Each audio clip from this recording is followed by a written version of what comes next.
Today I'm talking with Mitch Horowitz. When Mitch was a kid in Queens, he got an astrology scroll from a vending machine. Every adult around him said it was nonsense. Oh, every adult said it was nonsense, Adults also said the moon landing was real, so... He spent the 50 years since taking that scroll seriously. He became a highly respected editor at Penguin Random House and won a Penn Award for writing the history of the occult in America. Today we're covering how occult ideas got into Ronald Reagan's speeches, Gandhi's philosophy, and the dollar bill in your wallet. I promise it's way weirder than that. Plus, his new book, Esoterica, and its formulas for tearing down your false self. Oh, I tore down my false self once. Underneath was another me.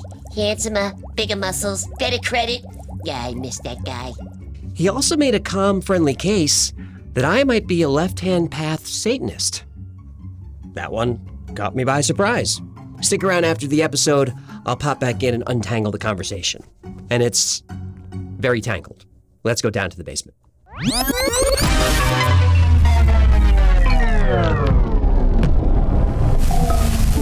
Mitch Horowitz, welcome to the basement. Thank you, my man. Great to be here. I'm excited.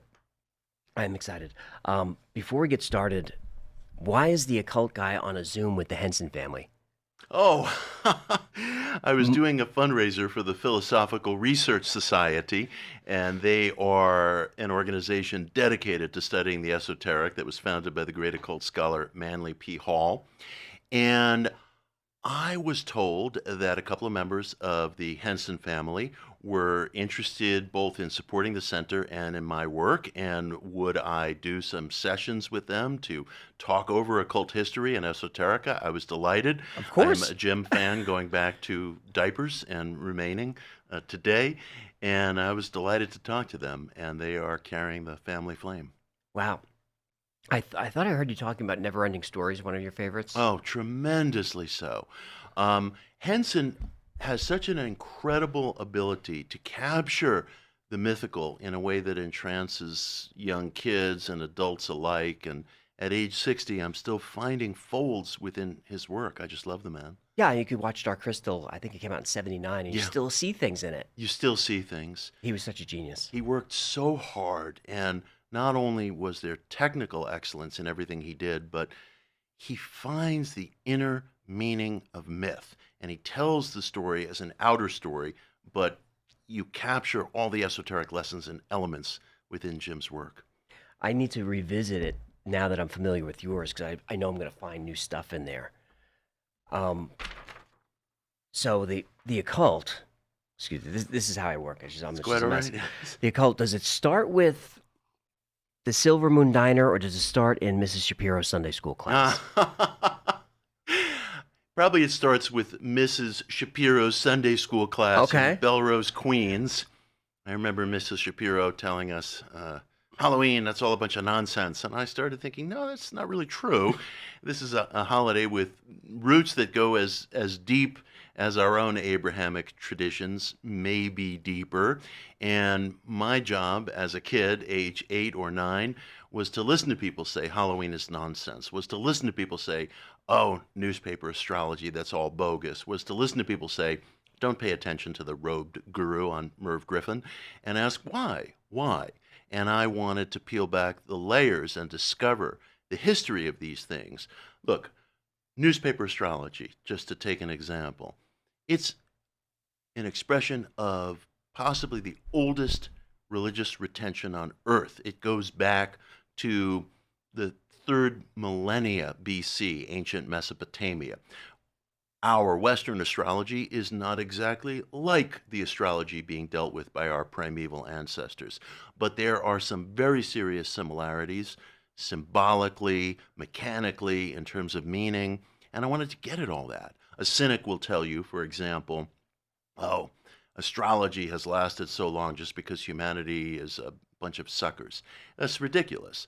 Practices from the ancient world have been discontinued by the thousands. The reason we in the Western world retain a version of astrology is because it's pretty damned accurate. You still read Sally Brompton? I love Sally Brompton. And with apologies to Mrs. Shapiro, who taught me a lot, and also had a habit of banging me on the head with her ring when I didn't get my Hebrew letters correct, which was not infrequent. being challenged that way at a young age, when I had a taste for the esoteric, was in its way very refining. It put me on my path. What was it about the story about the goat and Azazel that interested you? You know, it's interesting. You find within the Abrahamic faiths a huge amount of material that we would label occult, stories of giants and spiritual messengers and things that we today call demons, a term that we're conditioned to be frightened of, Azazel being one of them, to whom the Hebrews would make sacrifices in the desert. And what you'll find if you turn back the pages of Scripture is a catalog of occult and esoteric topics, not just straightforward monotheism, although that's part of it, but you find monotheism coexisting with a world of myth and wonder that would be at home in any Jim Henson story. And for that matter, not all ancient Jews themselves were monotheistic. There were many Jews living in that region of the world who practiced polytheism. We know this because they adopted names of gods other than what we call Yahweh or Jehovah, and eventually Judaism developed into a faith of monotheism, but at its most primeval roots, that wasn't the case. So if you want to find the basis for the occult, look at our most ancient traditions, the ones that we stand on. I love the theory that Moses could have been Akhenaten. Have you heard that Yes, one? oh, of course. And Sigmund Freud, of all people, the great rationalist, took that very seriously. He, in his very last book, Moses and Monotheism, propounded on that theory. And people would be surprised if they turned back the pages of Freud. He's supposed to be a great rationalist, and he was a great rationalist. But what we as a culture forget is that rationalism is not conclusion, it's process. Rationalism is methodological replication. So in Freud, the great rationalist, you will find a man who was deeply interested in dream telepathy, ESP, clairvoyance, and even delayed the publication of some of his papers on these subjects to avoid public opinion fallout. Get yourself a copy of the collected works of Freud. You'll find several deeply heartfelt and intellectually rigorous papers on occult topics. That stuff was left out of my psychology courses in school, his interest in psi. Why do you think that was done? Why keep that from us? Well, Freud's biographer, an Englishman named Ernest Jones, was very concerned that Freud's interest in parapsychology would prove compromising to his efforts to shape psychoanalysis into a recognized medical science. So he had a hand in the early compilation of Freud's papers. He had a decisive hand in our understanding of Freud as a biography, but he didn't fully represent Freud the man. And our notion of psychoanalytic history is too simplistic. We see Jung as the occult one and Freud as the materialist one. It wasn't true at all. Jung was every bit an empiricist, and Freud was every bit interested in the esoteric, extending to alternate histories of Moses, extending to a very rigorously worked through theory of clairvoyance, passing in between the psychoanalyst and the patient. And some of this material, as I mentioned, was withheld from publication until after Freud's death. It does all now appear in the collected works of Freud, but we tend to think in categories rather than content. And we think of Freud in the materialist category, so we tend not to see what's in front of our own eyes. When you think about your medical history, you assume somebody somewhere has the whole picture. But that's not usually how it works. I've got lab PDFs buried in 3 different email accounts, a doctor from 2019 who has no idea what my doctor from 2022 found, and a filing cabinet of paperwork that nobody, including me, has ever actually cross-referenced. That's what excites me about Superpower. It's their job to connect the dots. 1 annual blood draw, over 100 biomarkers across 21 categories, heart, liver, thyroid, hormones, metabolic health, inflammation, nutrients, the works. That's roughly 10 times what a standard physical checks. But here's the part that actually solves my paperwork problem. It all lands in one dashboard, alongside your old records and your wearable data from Aura, Whoop, or Apple Health. Suddenly your history isn't scattered, it's a timeline. From there, you get an AI-powered action plan, a care team you can message anytime, and a superpower score plus biological age so you can watch your numbers move over time instead of forgetting they exist. And concierge clinics charge $10,000 to $100,000 for this kind of oversight. Superpower runs $199 a year, and it's HSA and FSA eligible. Stop your own health history to your inbox. Take control of your health with Superpower. For a limited time, our listeners get $20 off to unlock their new health intelligence. Head over to superpower.com and use code BASEMENT for $20 off your $199 Superpower membership. And after you sign up, they'll ask you how you heard about Superpower. Tell them the Basement sent you. Yeah, that's interesting that you bring that up. Is so much power goes into the hands of the biographer, the translator, whether it's ancient epic poems or just Tremendous. Psychoanalysis. They have a lot of power. Tremendous. Yeah. In fact, I often caution people, you show me a traditionalist and I'll show you a modernist who's just not aware of it. Because the wisdom literature that reaches us today, it's almost always translations of translations of translations written in an original language that most of us cannot decipher.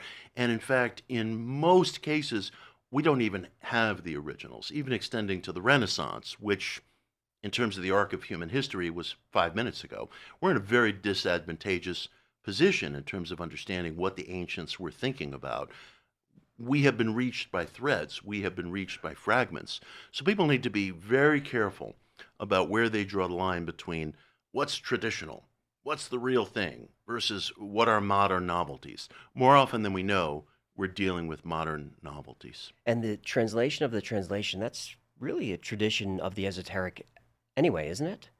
It's a tradition of the whole human story to know ourselves. And so much of the literature that reaches us, whether it's scriptural, whether it's Hermetic, which is the philosophy that was written down in the final stages of ancient Egypt, it's passed through so many hands. I'm going to have it right behind me there. Oh, brilliant. Brilliant. As above, so below. As above, so below. These works of hallowed wisdom literature have passed through so many centuries and in some cases millennia of translation that we really don't have a full reckoning of what's gotten inserted along the way, because translators build upon what is given to them. They sometimes represent different power centers, different faiths, different schools, and they will insert sympathetic material. So we have to tread very carefully before declaring what is the truth with a capital T. Isn't that Rule 101? Is it? Is it? It's in there. Ask constantly. How do I know that's true? Yes. And my God, let that be your sword and shield through life. How do I know that's true? We live in a culture of, I heard it somewhere. And peel back just one layer on that, and you'll start to ask really vital questions. I mean, my God, I've had incidences happen in my own apartment building and people can't agree the next day on what transpired, Right. much less what transpired millennia ago. We really just have to keep asking ourselves, how do I know that's true? What's the source of that quote? And this is true in mainstream history as well. I'll come upon a quote by Thomas Edison, for example. I'll look for the quote, it doesn't exist. Yep. I'll look for a quote by Arthur Conan Doyle. It doesn't exist. Someone made it up. Someone repeated it. Happens with William James. These Yep. are all modernist figures. These are people who wrote and spoke in English, and my God, they were living and functioning 150 years ago. You go through Bartlett's and half of that, they didn't say that. Baloney. Right. And one has to keep asking that question. How do I know that's true? And in the current spiritual culture, I'm always telling people, verify things, not just in some rhetorical way. When someone tells you, yes, verify things, and when you agree with me, come back and we'll get along just fine. Verify. It falls to every generation of seekers to verify things for themselves. Yes, depend upon the best sources that we have available, but don't stop there and keep peeling back that onion. So, Silver Moon. Paint the picture. Where was the Silver Moon Diner in Queens? Oh, that was in eastern Queens, Okay. in the town of Belrose, where I grew up, on Union Turnpike, just before it transforms magically into Marcus Avenue. Yes. When you hit Long Island. I know it very well. Right, the invisible line of demarcation. And, right, this is Nassau County. That's right, a fact. right. And I grew up in that neighborhood in eastern Queens. Subways don't go there. Nope. Way out in the, I suppose, as far out east as you can go and still be in New York City.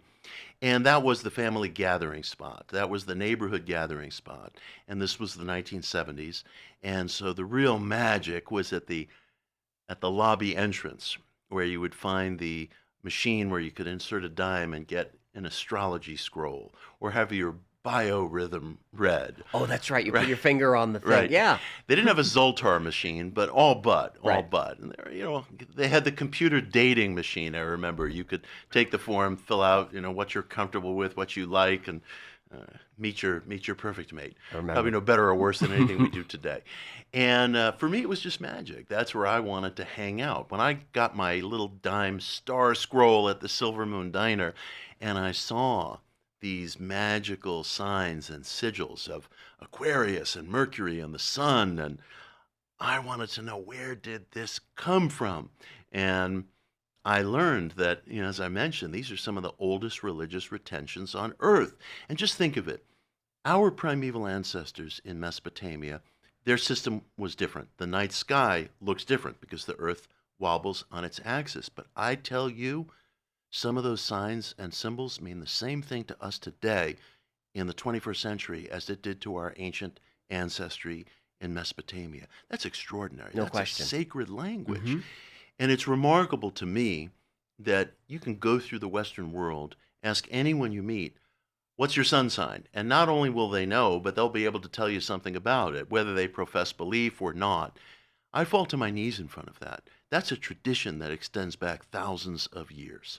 Even if we are skeptical about astrology, we just can't help ourselves. It's wired into us. I'll tell you something funny. There's an esoteric scholar, Richard Smoley, who's been an enormous influence on me. Several years ago, he and I were doing a dialogue over Zoom, and I said to him, Richard, why has astrology remained popular after all these millennia and centuries? And he paused and said, well, because it's pretty accurate. Brilliant. And I stand by that. And there's no way to know it's accurate unless one studies it. And of course, the cynics who are ready to say, nonsense, I don't expect them to have studied it. But here's what the cynics don't know. The experts upon whom they are relying, they haven't studied it either. This is one of these I heard it somewhere concepts that we call rational because we misunderstand rational as endpoint versus process. It's an art. Is it always accurate? Certainly not. Are there great differences between the East and the West? There are. And those mechanical differences warrant understanding.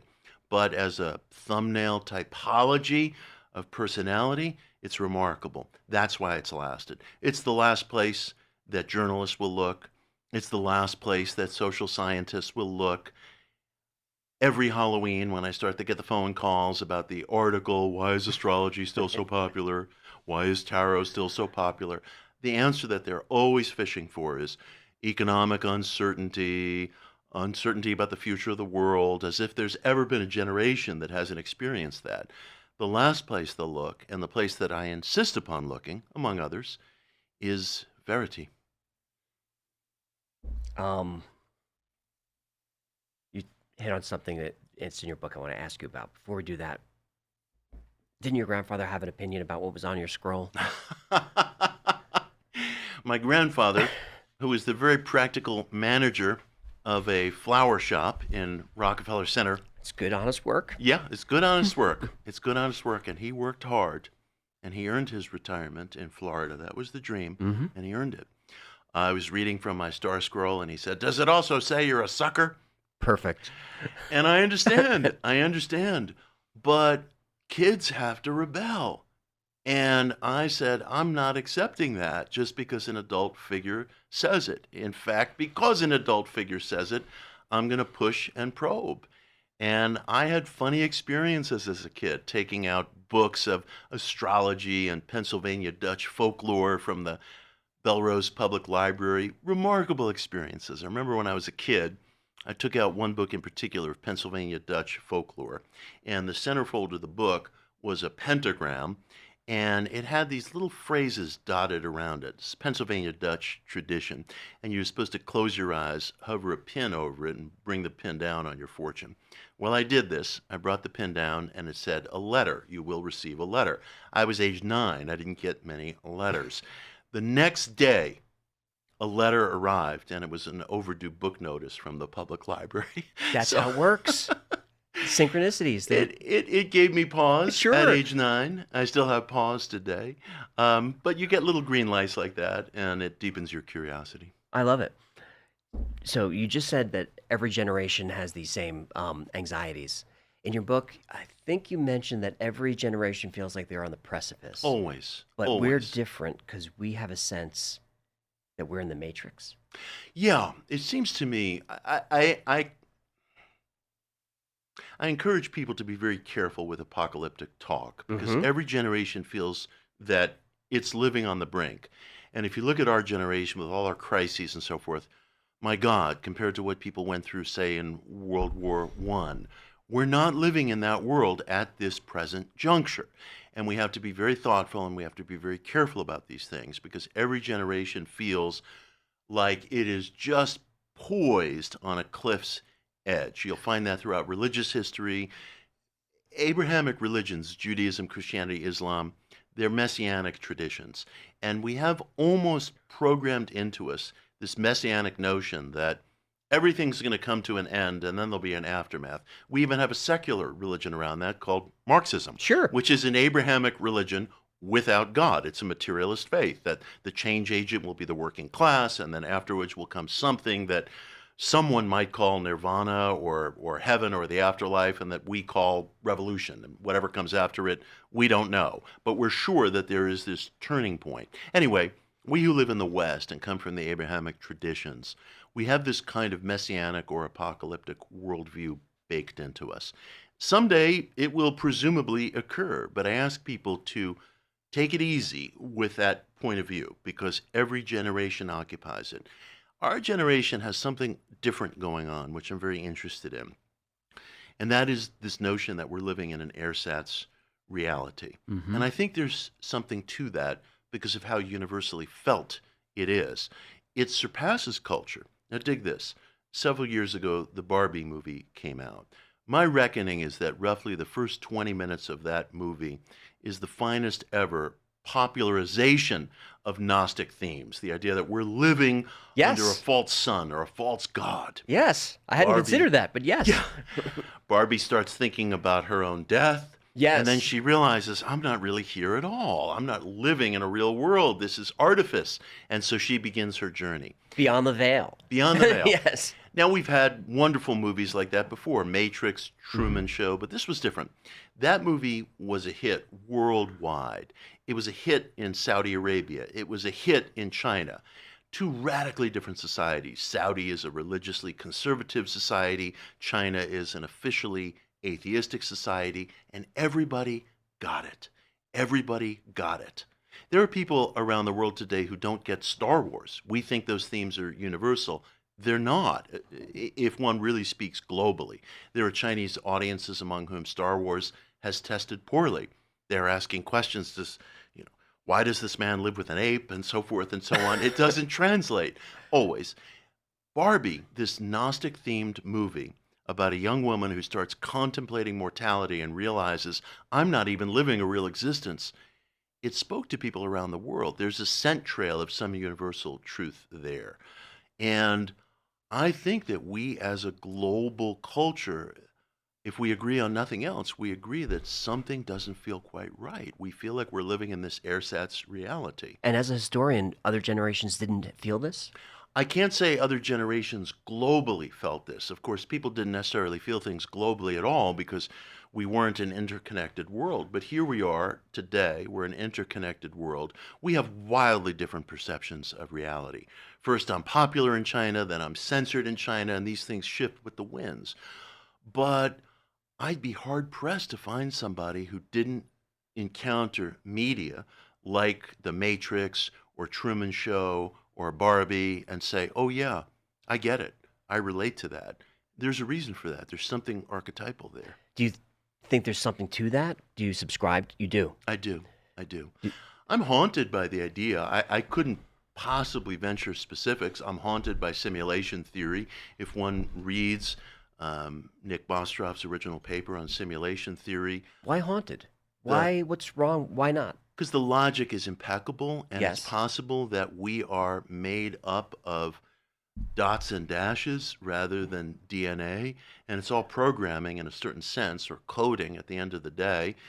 And I'm haunted by the possibility that the reason why Gnosticism as a faith has really come roaring back into our world and is probably the most popular of all the, we'll say, esoteric spiritual traditions right now in the 21st century is we all relate to it. We all have a feeling that we're not living as we ought to be living. And I think that that's absolutely correct. Take as an example, around the world today, everyone agrees that war is terrible. There should never be another war. It solves nothing. And yet we keep having them. We keep having them. Yep. And we don't live according to our own professed values. We Nope. sit in a chair, we read the Tao Te Ching, we read the Beatitudes, we read the Dhammapada, right on. That's the way to live. I get it. We get up from the chair, everything is lost. Everything is lost. There is a chasm between conviction and conduct, and it is global. We're broken. We're broken as a human community. If we weren't broken, Confucius would be enough to save us. Yeah. Christ would be enough to save us. Yeah. Nietzsche would be enough to save us. Marcus Aurelius would be enough to save us. We have it, and we all agree with it, and we don't live by it. It does suggest that there's a brokenness in human nature that's very real. I always have 3 books on my nightstand. One is Marcus Aurelius, one is the Bible, and one is whatever sci-fi I happen to be reading. But that's absolutely true. The reason I asked about previous generations is we talk about the Gnostic texts come up all the time on this show. So the Apocryphon, the Book of Philip, Book of Enoch. I mean, these are ancient texts. Yes. Did they know something then that now we're just all learning as a species? I think that the Gnostics, who, like the Hermeticists, Yeah. existed in late antiquity, they were part of a world that was just transforming into dominant monotheism. And they were resisting monotheism because for them, it didn't cover the basis of man's predicament. This sin and salvation model was insufficient. They sensed something that we sense about this terrible, terrible gap between conviction and conduct. And the Gnostics came to the conclusion, we are living under a false God in a false world with false perceptions. And that's why things never seem to get better. And they too harbored some of the apocalyptic thinking, which I think is intrinsic to our Western or Abrahamic point of view. Hang on, I think it's universal. There was a Japanese author who said every one of us deep down in our hearts is waiting for the end of the world. Well, I think there's truth to that because we are also so frustrated with the routine sameness of our lives. I Yes. remember when Y2K was popular as a subject, people would talk about it, and I would sense that they were enjoying it. Yes. It was this universal snow day. And I would say, well, wait a minute.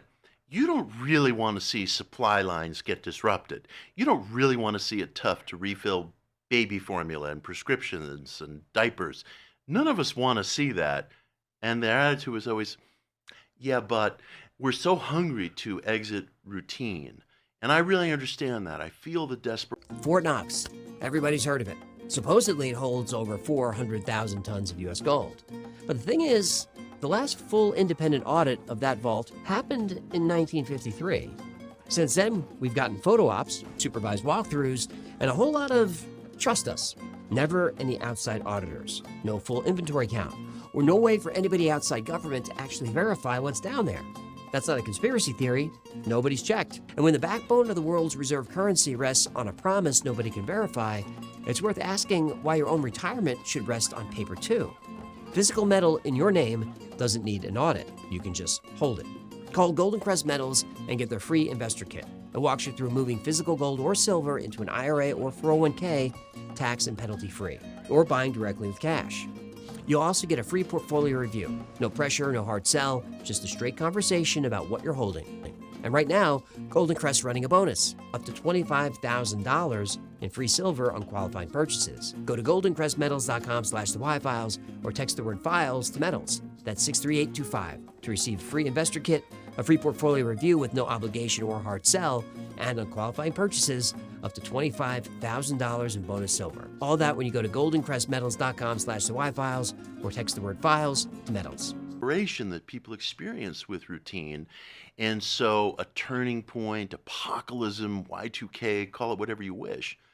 It appeals to people because it seems like it's an exit from this grinding ordinariness that we're very often unhappy in. I love a disaster movie. I love an apocalyptic movie. I think it makes us feel like we're part of a grand opera. Yeah. Wouldn't you rather go out with an asteroid impact than just old and sick? I see it. Look, I see it right here in Vegas, a town that I love.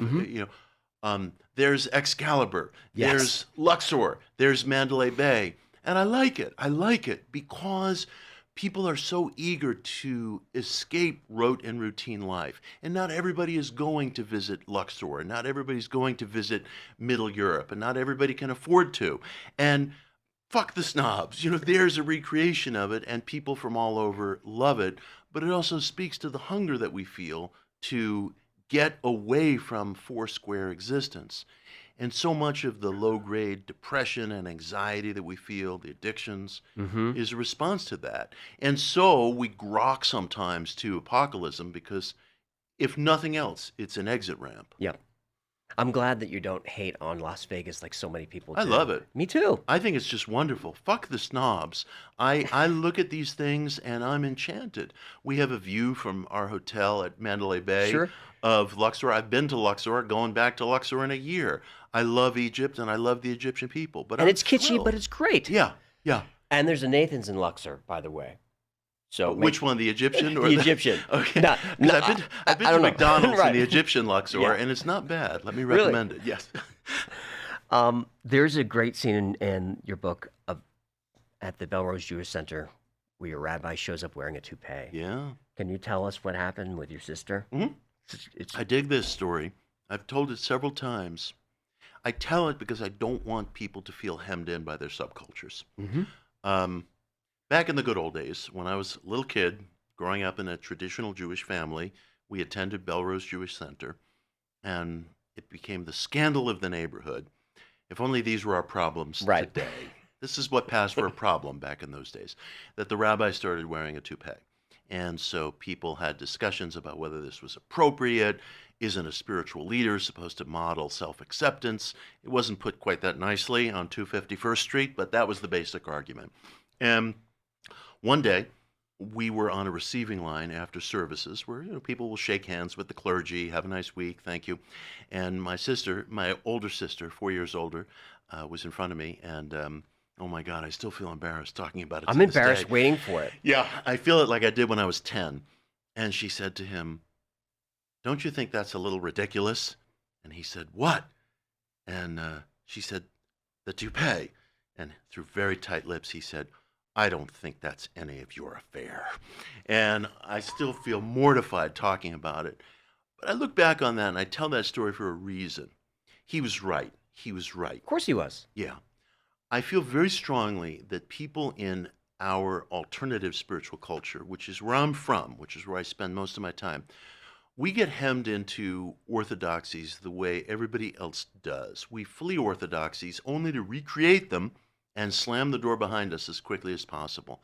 What I'm really trying to say to people is, just as in ancient myth, strangers, spiritual messengers, gods would sometimes wander the earth disguised as vagabonds, and people who invited them in would receive extraordinary gifts, so do solutions reach us disguised as strangers.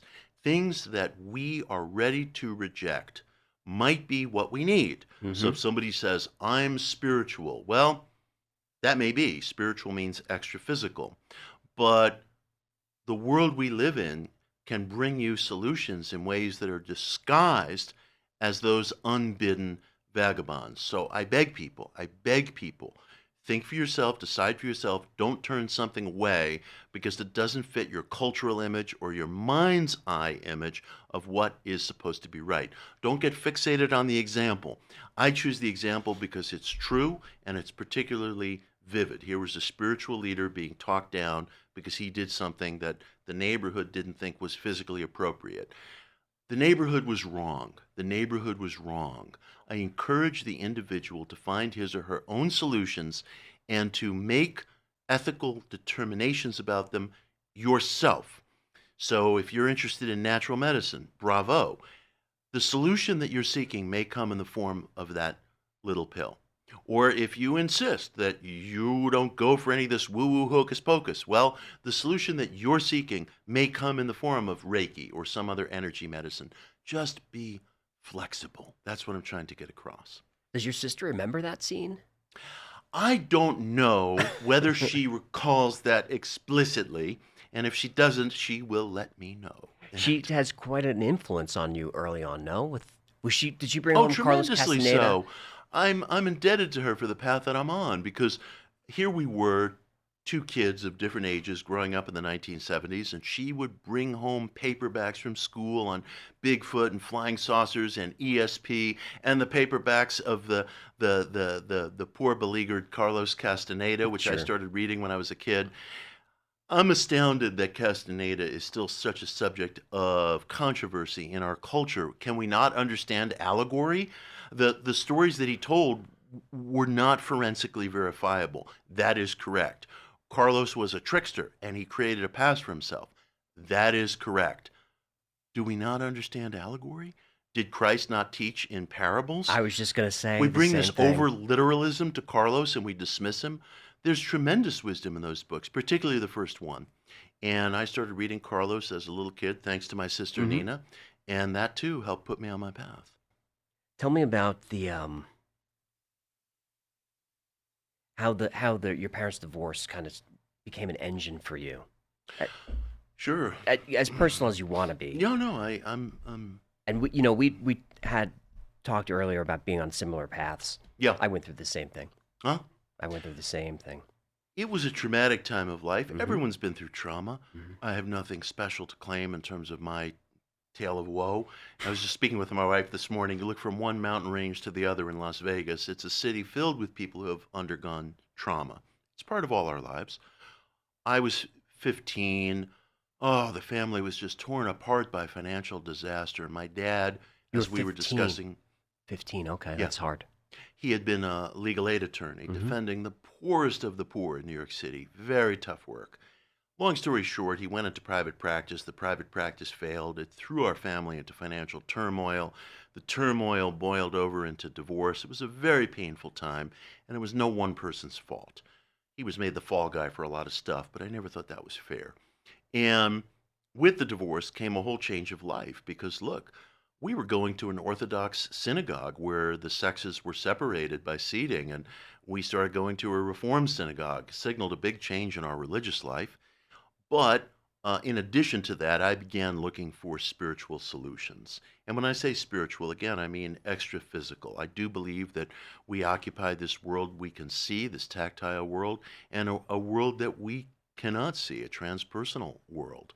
And I came to believe very strongly not only in the power of petitionary prayer, with which I had extraordinary experiences as a kid, continue to today, but I came to believe that there are causative properties to our psyche, and that which we believe, our emotionalized thoughts, our thought pictures, have a selective quality to them.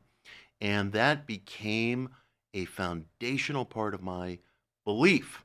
And I nurtured that from age 15 up through today, testing it, probing it, trying it, denying it, fleeing it, coming back to it. And nobody wants to repeat the suffering that they have been through. But we all would acknowledge that suffering created the parts of ourselves that we consider most refined. Yeah. I have one more question, but you mentioned another rule That was, don't make fun of people because you don't know what they're going through. And I do it all the fucking time, may I tell you? Me too. And I'm so goddamned ashamed of myself. And I say this because what else do we have but transparency on the path? Transparency, verification. I look over at somebody, I'm seated next to on an airplane. I think, oh, they're making noise, whatever. I have no idea what that person is going through. I have no idea that that person might have a special needs child seated 2 seats down from them. Yep. And that they are going through things that I have never had to go through. So for God's sake, can we just take it a little easier on one another? Seems such a simple statement, right? But its profundity appears in application, and I'm always telling that to people. I like, at this point in my search, very simple things, because first of all, we won't try things unless they are simple, and secondly, the profundity and the difficulty and the complexity will not appear until we try them. We all love the Delphic maxim, know thyself. Sure, I agree with that. Put it on my coffee mug.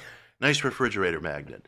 But none of us engage in it. We all think we know ourselves. We don't take it seriously. We don't take seriously self-observation. We don't take seriously the dictum not to lie. Again, here's this chasm between conviction and conduct. Of course, lying is terrible. Well, peel back the layers a little bit. When have I lied in the past 10 hours, 24 hours, what have you? Another rule, everybody lies. Another rule, yeah. And well, these rules, people need to read these. They're rules to live by. And I was telling you earlier that I believe every single one of these, and I fail at quite a few of them. Constantly, constantly. Like this requires work, vigilance. Yeah. And it requires, at certain moments, coming face to face with oneself and feeling like you're a stranger to yourself. And that aperture will close. And then, I reach for the TV clicker and I, reach for the beer or the weed, and that aperture will close. But for God's sake, let it live. Let it live for a few moments. Don't put it in other words. Just let the remorse be there when you see that gap between self and conduct. And count on the fact that it'll go away. And don't worry about that. We're not built to sustain it. But don't throw it away when it comes. So we're always defaulting back to violating these rules. Is that how you describe, like, just running one of the programs, the 20 programs that we just run? When you get angry at that person on the plane, you're just running the program 8, which is annoyed. Absolutely. I came to realize at a certain point that I probably have 20 total responses to life in one variation or another. And there's a nightmare in that. We speak of free will.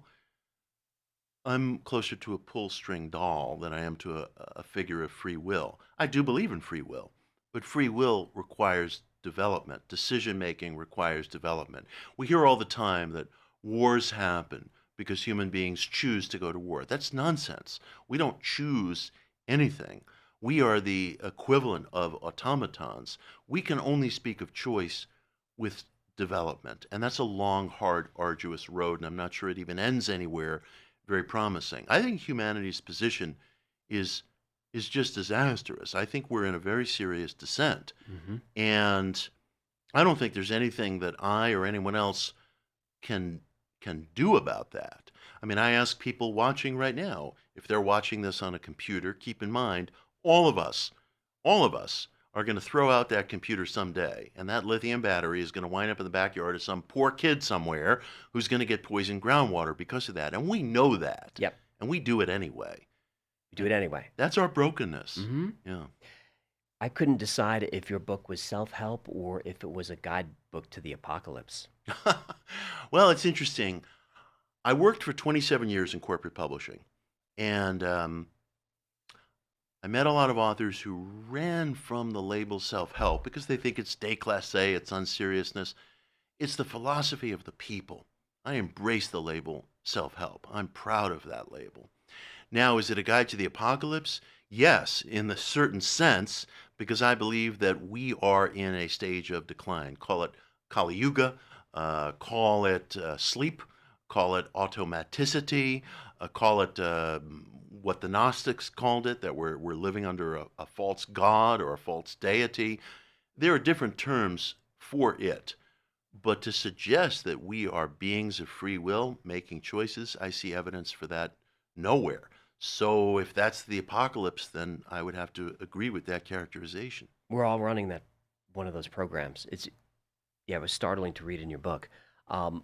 Before we go to break, and I want to talk about your publishing career, we're talking about your dad. Tell me about Dad versus Sid. Oh, wow.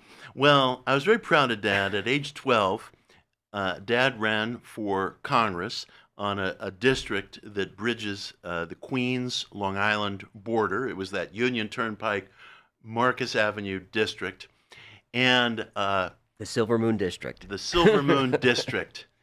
And his opponent was a standard machine politician, not a bad guy, named Lester Wolf, who was the chair of some subcommittee on narcotics in Congress. And Dad decided that, again, if only these were our problems today. Better time. Dad decided that Sid Vicious should never have been allowed into this country because Sid supposedly killed his girlfriend, Nancy Spungen. I don't know that that's true, but that's certainly what history has recorded. Sid never got his day in court because he died of an overdose soon after. And I loved Sid, but Dad decided that he was going to become the poster boy for anarchy in our borough, and people were worried about crime, and Dad, to his credit, would not play the race card, and instead he made Sid Vicious into, his campaign partner. And so he went around giving talks that Lester Wolf, his opponent, should be held responsible for a known drug addict entering our country and killing his girlfriend in our fair city. And I remember once he was speaking in front of a group of grumpy Jewish war veterans, and he gave this talk, and Lester Wolf showed up late, not a smooth move. And he had no idea that Dad was doing any of this, didn't know who Sid Vicious was.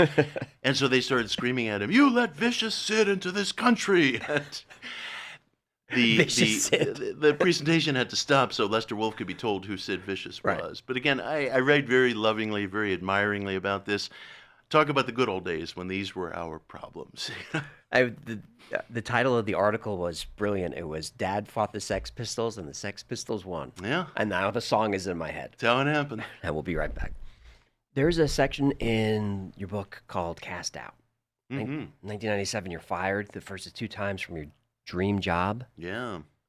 2 years in, and it's over. What Painful happened? as hell. What happened through that year? Well, I worked for many years in corporate publishing, and once upon a time, I was hired by a political press, now defunct, at Simon & Schuster called the Free Press.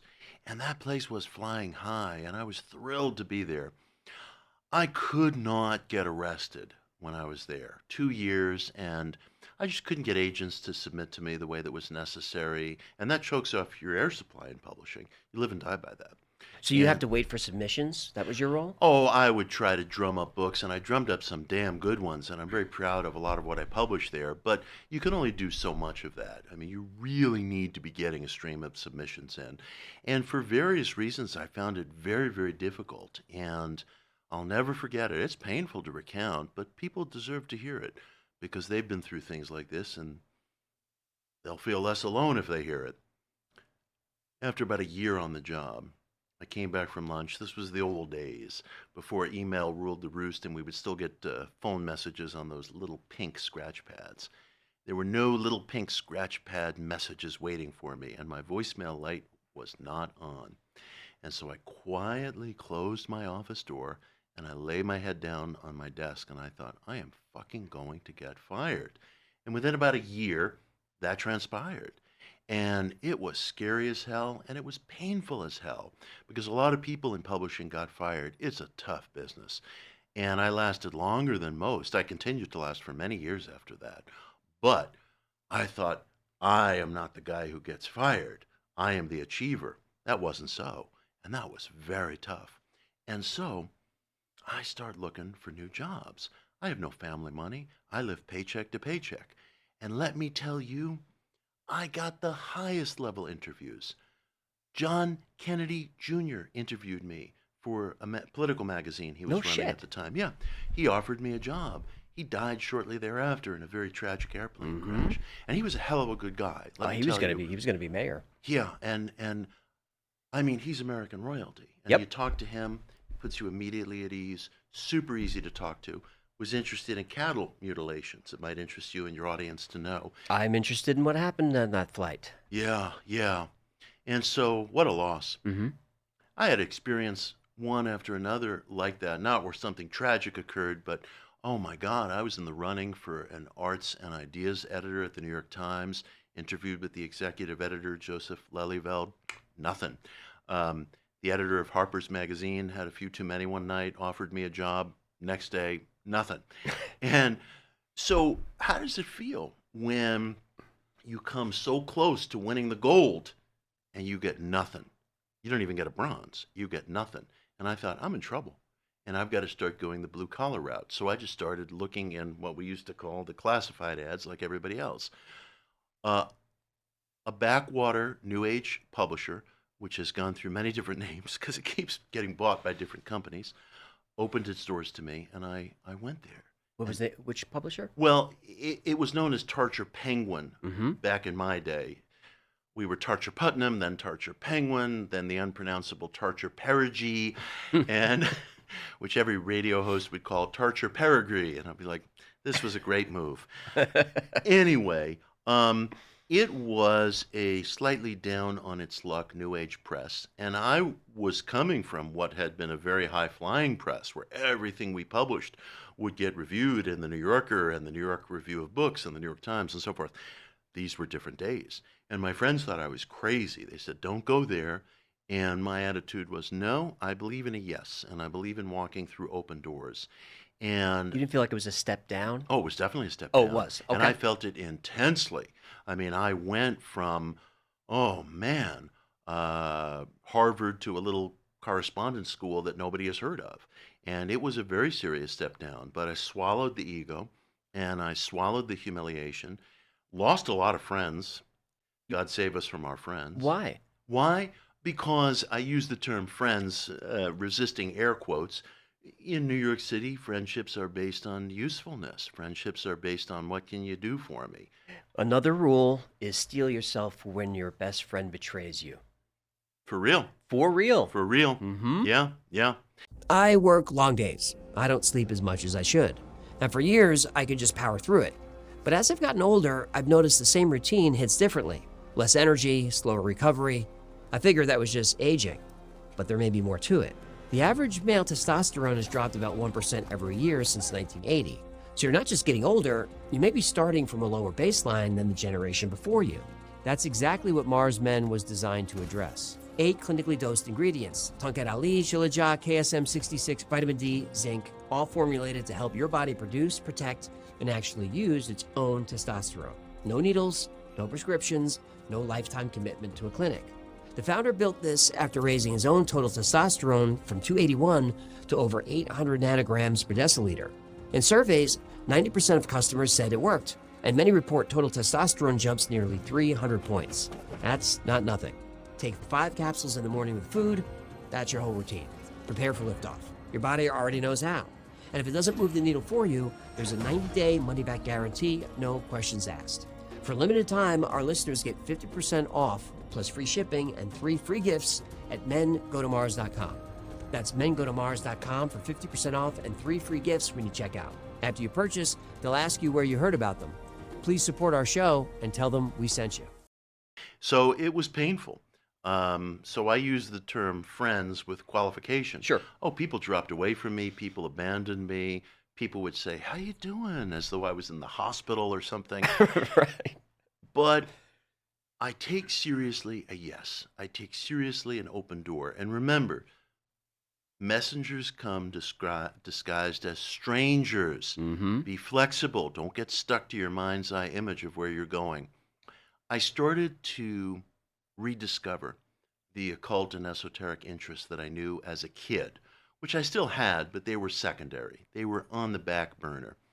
This job brought them back up front. Well, hang on. What was your belief system when you were an executive? Was it just... Well, most of my career was eventually spent in spiritual publishing, so my outlook was a lot like what you're hearing now. But before that, Before then, I was just interested in politics and social trends and things of that nature. I might go on a yoga retreat now and then or do something like that, but it was secondary. It was secondary. just New York hustle is really what it was. New York hustle. Got it. And in New York City, you don't talk about spirituality too much, or people start to think you're a nut. You know, you can invoke your version of psychologized NPR Buddhism, but you go beyond that, and your tote bag gets revoked. No, the Moonies were still on the West Side at that time. Oh, I that's think. right. That's right. No, you can't do any of that stuff. And so it wasn't too frequently talked about, and people had your fairly conventional attitudes. It's a bunch of junk, a bunch of nonsense. Don't tell me about your star scroll. Yep. Leave that back at the Silver Moon Diner. And so that stuff was backburnered in my life. I began reading into the backlist of this imprint, and it changed everything for me. It reignited all my childhood interests. So I read about the different mystical positive mind philosophies. I read about the philosophy of G.I. Gurdjieff. I read all kinds of occult and esoteric and alternative spiritual texts that just awakened a fire in me that had gone way down to a little pilot light. And then eventually, having thought I left writing behind, which was a real suffering for me, I rediscovered myself as a writer. Because to write well, you need that perfect marriage to topic. And I didn't have it. I didn't want to write book reviews for the Village Voice or something like that. I didn't want to write about politics. There were enough guys bopping around town doing that. I didn't want any part of it.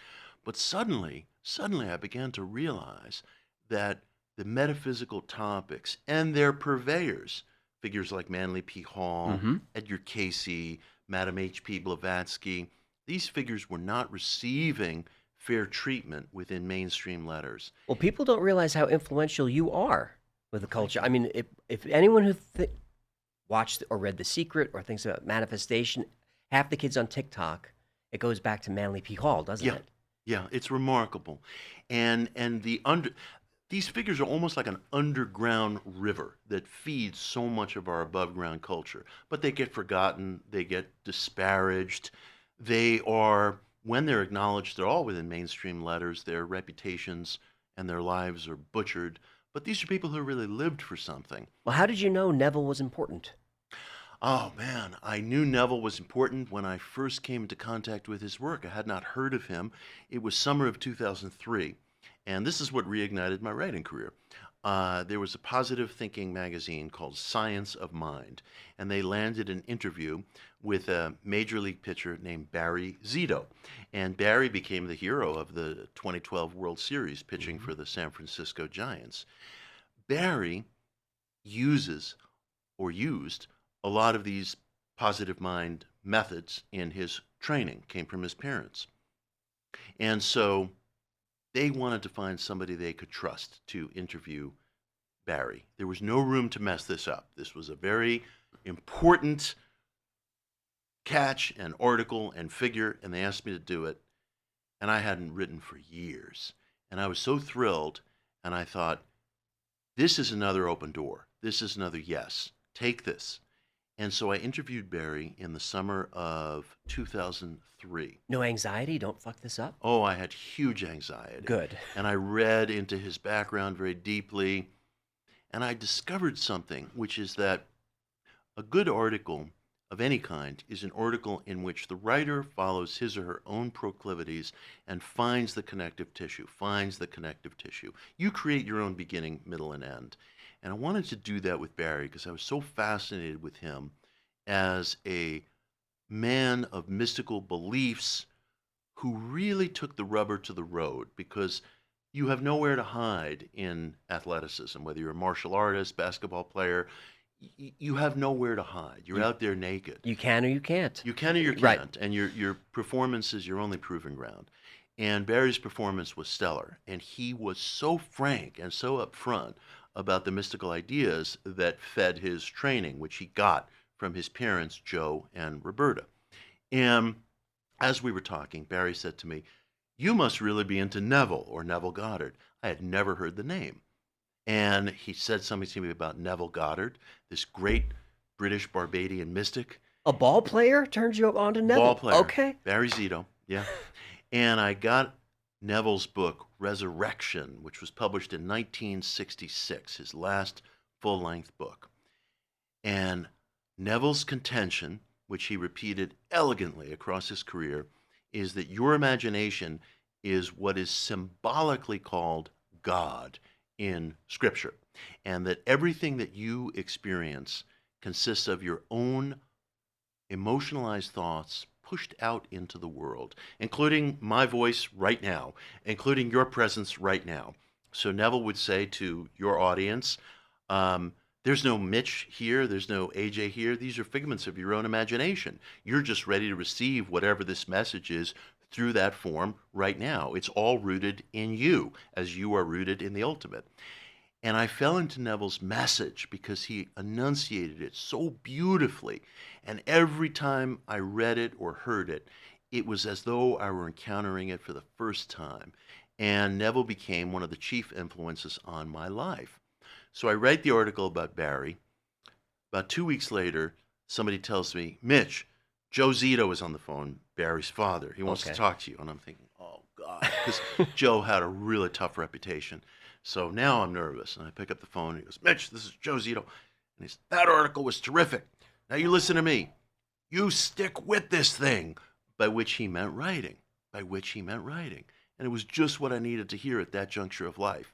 Had I not gone to that backwater New Age publisher, had I not read into its backlist, had I not interviewed Barry, encountered Neville, encountered Joe, I wouldn't be seated here right now. I wouldn't be married to my wife, Jacqueline Castell, right now, who we met through our shared adjacency to these topics.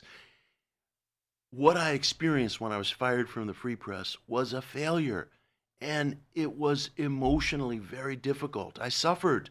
It's not something I want to go through again or wish somebody else would go through, but without that suffering would not have come the deliverance and the refinement that I sought. It's just the bargain that life strikes with us. Well, I mean, Jacques Vallée, Manly Hall, Neville, who was in the slush pile? What kind of work were you getting that you said no? The only things for me that wound up in the slush pile, and there are a few things I wish wound up in the slush pile that I published, were works that were just lazy, where people weren't really putting themselves through paces to ask, how do I know this? Have I struggled to verify this? Have I really tried to make this happen? And it's tough in publishing because even when you decide, I'm not going to acquire a project unless I get sample chapters and I know those sample chapters are just crackerjack and great, people choke under pressure all the time. That was the most stressful thing for me in publishing. People used to ask me, do you miss publishing? Not for an instant. It did many good things for me. But being a writer and being answerable to myself is infinitely more fulfilling than being on pins and needles as to whether somebody is going to meet his or her deadline. I would pay people good money to write on topics that were near and dear to their heart, and they would choke. And it was always my fault, never their fault. And there was an exception to that, who I write about in the book. And a lot of people don't like hearing the name of this exception. Go ahead. But that was Tucker Carlson. Mm-hmm. I knew Tucker when we were relative kids, and I signed up Tucker to write a book. His career was just taking off. Didn't work out. One day at my desk, I got a handwritten note and a check for $10,000 from Tucker, and he said, look, I'm very sorry. I can't do it. And one and only time in 27 years anyone's ever done that. Taken the responsibility on himself, returned the dough, and you part with a handshake. But the toughest part of publishing, and I suppose this goes on everywhere, this goes on in hospitals, this goes on in every workplace, is that people just will not say, I had an accident, or I couldn't do it, or I made a mistake, I failed, whatever. And that was a tough part of publishing for me. I don't want to depend upon somebody else to row the boat. I want to row it myself. I think your publishing career shows up almost as rule number one, is do the work and do it on time. I mean, amen. It's right there, number one. Amen. And if you can't, then be open about right. it. Go to the person to whom you owe it, and you'll fix it together. Just don't run away. Can we connect Manly P. Hall to Ronald Reagan? Yes. Let's do that. They knew each other. They did? Yeah. Oh, yeah. I wrote about this, of all places, in that Journal of Occult Passions, the Washington Post, in 2010. And I don't write very much for mainstream sources anymore because I find that my topics are treated with cynicism, and I don't like pushing back all the time against cynicism. But it's also a good exercise because you're writing for a place that has no sympathies to occult subject matter. I did a text analysis of Reagan's speeches, and I found dead to rights. And anybody who wants to can read about it in the Washington Post. It's called Reagan and the Occult is the article. Came out in April of 2010 with my byline. I did a textual analysis of Reagan's speeches. And I found that from the earliest stages of his political career in the 1950s, when he was a spokesman for GE, up through the second term of his presidency, he was adopting not only ideas, but specific phraseology from the work of Manly P. Hall, particularly from a book called The Secret Destiny of America, which is kind of a mythical retelling of American history. And Reagan would talk about this. He spoke about this at the centenary of the Statue of Liberty. He spoke about this in front of CPAC. He spoke about this in front of college audiences at commencement addresses. And everybody just thought, oh, there goes old Ron again. He gets a little barmy. Well, he was quoting directly from Manly P. Hall. Furthermore, there's a Gnostic scholar who died recently, Stephen Heller. Mm-hmm. And Heller, who I think was a very sober man and a very good witness overall, told me that he was on campus once at the Philosophical Research Society in Los Angeles, and that there was this beautiful limousine parked outside of Manly Hall's office. And Heller went up to the driver, who was a right proper chauffeur with the cap and everything, and he said to the chauffeur, Stephen used to have a particular way of talking, "To who belongs this beautiful car?" And he said, well, I'm not supposed to talk about it, but Governor Reagan, he's there in the office with Manly Hall. And then when Reagan was running for president, he would come on the tube, and Manly would sort of laugh a little and say, yes, we know him. And a woman named Pearl Thomas, who was the librarian, confirmed this, but it wasn't something they liked to talk about because Manly Hall was not a star chaser. He didn't like to try to associate himself with political figures or bold-faced names. There's something I really admired about the man. He lived in Hollywood most of his adult life, but he never kind of chased after celebrity status. He lived a very quiet life. Anyway, best of my knowledge, he and Reagan had friendly meetings, and dead to rights certainty, based on direct quotes, Reagan was drawing upon the work of Manly Hall in his own speeches. So people say, the Reagans, into astrology, numerology. Yeah, that's true. And it went deeper than that. And do you remember any specific examples from Reagan? Oh, well, very specifically, Reagan, across the arc of his political career, told a story about this mysterious unknown speaker at the signing of the Declaration of Independence in Philadelphia on July 4th, 1776. And no one knew how this mysterious man entered and exited the locked doors of the hall, but when the delegates were wavering and were afraid to put their signatures to paper, he gave this rousing address, and he urged all the delegates to rush forward and sign the paper. And so Manly wondered whether this was a secret agent of destiny, a hidden adept whose job it was to nudge the new republic along on its path to experiments in self-governance. And I remember I first got onto the scent trail of this because a talk show host in New Orleans said to me, "Did you know that Ronald Reagan believed in secret spiritual masters?" And I said, "No, I didn't know that," somewhat skeptical. And he sent me a newsletter from some congressman who had written something about it. And the newsletter from the congressman identified an article that Reagan wrote for Parade magazine in 1980 on the topic of what the 4th of July means to him. And he wrote the article on a legal pad in longhand. And I got hold of the article, and my blood ran cold because I realized, oh my God, this is telltale phraseology from Manly P. Hall. And I began to track it, and I tracked the story that Manly told, which is a story of questionable vintage, but he certainly thought he was repeating something that had historical verity. And did he ever name that guy?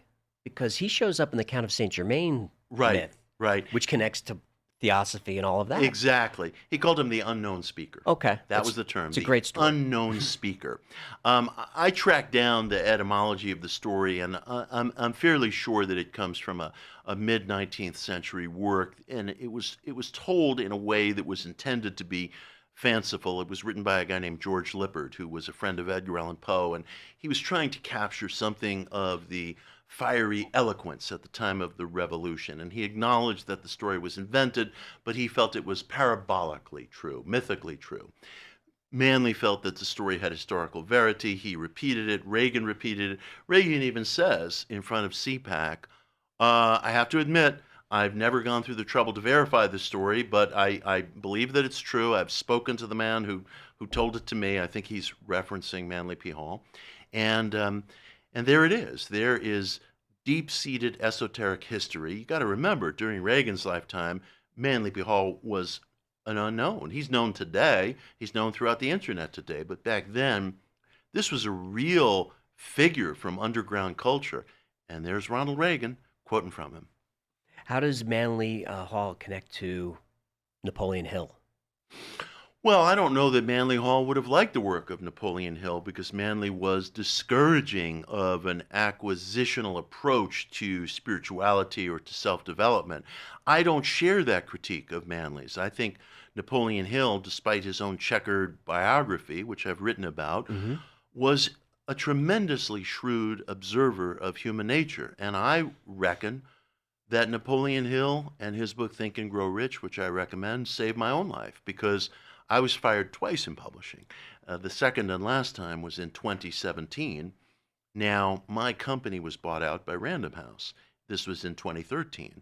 And I thought, oh man, they're going to come for me. Here we go again. Here we go again. And so I did something that I recommend to people. I had known Napoleon Hill's work for years. I had published an edition of Think and Grow Rich since 2004. But I, like many people, thought, I don't need that self-help stuff. I know all these exercises. I'm an expert when it comes to this stuff. Come on, bring on the big boys. I was wrong. I decided, feeling that my job might be in danger, and I lasted another 4 years. Took them a while to find me. But I decided in 2013, Was that when you were the best kept secret in the company? That's when I was the best kept secret in the company. You don't Had want I to be... remained so. I thought to myself, there's no such thing as a merger. There's a buyout. Right. And buyouts result in layoffs, and those are the hard truths. And so I started to think, I'm going to need to contemplate a career post-publishing, because I ain't going through this again. And I recommend this to everybody who feels they are at a crisis in life. I got a copy of Think and Grow Rich, a book that I was on very familiar terms with, but I did something different. I did every exercise in that book as though my life depended on it. And when they came for me in fall of 2017, I was ready. I was ready to embark on my own independent career as a writer, speaker, television host. I was ready. And I attribute a lot of that to Napoleon Hill's work. People don't know Think and Grow Rich. They only believe that they know Think and Grow Rich because of our I heard it somewhere culture. The book has an element of mind metaphysics in it. It has an element of mental causation in it, but it's a very action-oriented book, and it is a book filled with shrewd observations about human nature, and I cannot recommend it highly enough. What do you think we're getting wrong about it? We get things wrong because we think we're too sophisticated for books like Think and Grow Rich. Yep. I'm supposed to be embarrassed sitting on the New York City subway carrying my copy of Think and Grow Rich. How gauche. What are you going to read next? Dale Carnegie's How to Win Friends and Influence People? That's next on my list. I give that book as a gift to my kids and to other young people. I'd like to say we've forgotten the lessons of these books, but we've never even learned them. We, as a culture, think we're too sophisticated for books like that. And I think that's a huge and tragic mistake. And I will read Think and Grow Rich cover out with my white packing tape on it to my clear packing tape to keep it from falling apart. And I go back to that book just about every year. And I encourage people, I don't care how often you feel you've been around the block with self-help or motivational literature or whatever it may be, do the exercises as though your life depends on it, and things will happen. I state that from experience. I agree. My copies are probably 30 years old. I still have it. Did you connect Napoleon Hill to Marxism at some point? It's very funny that you say that.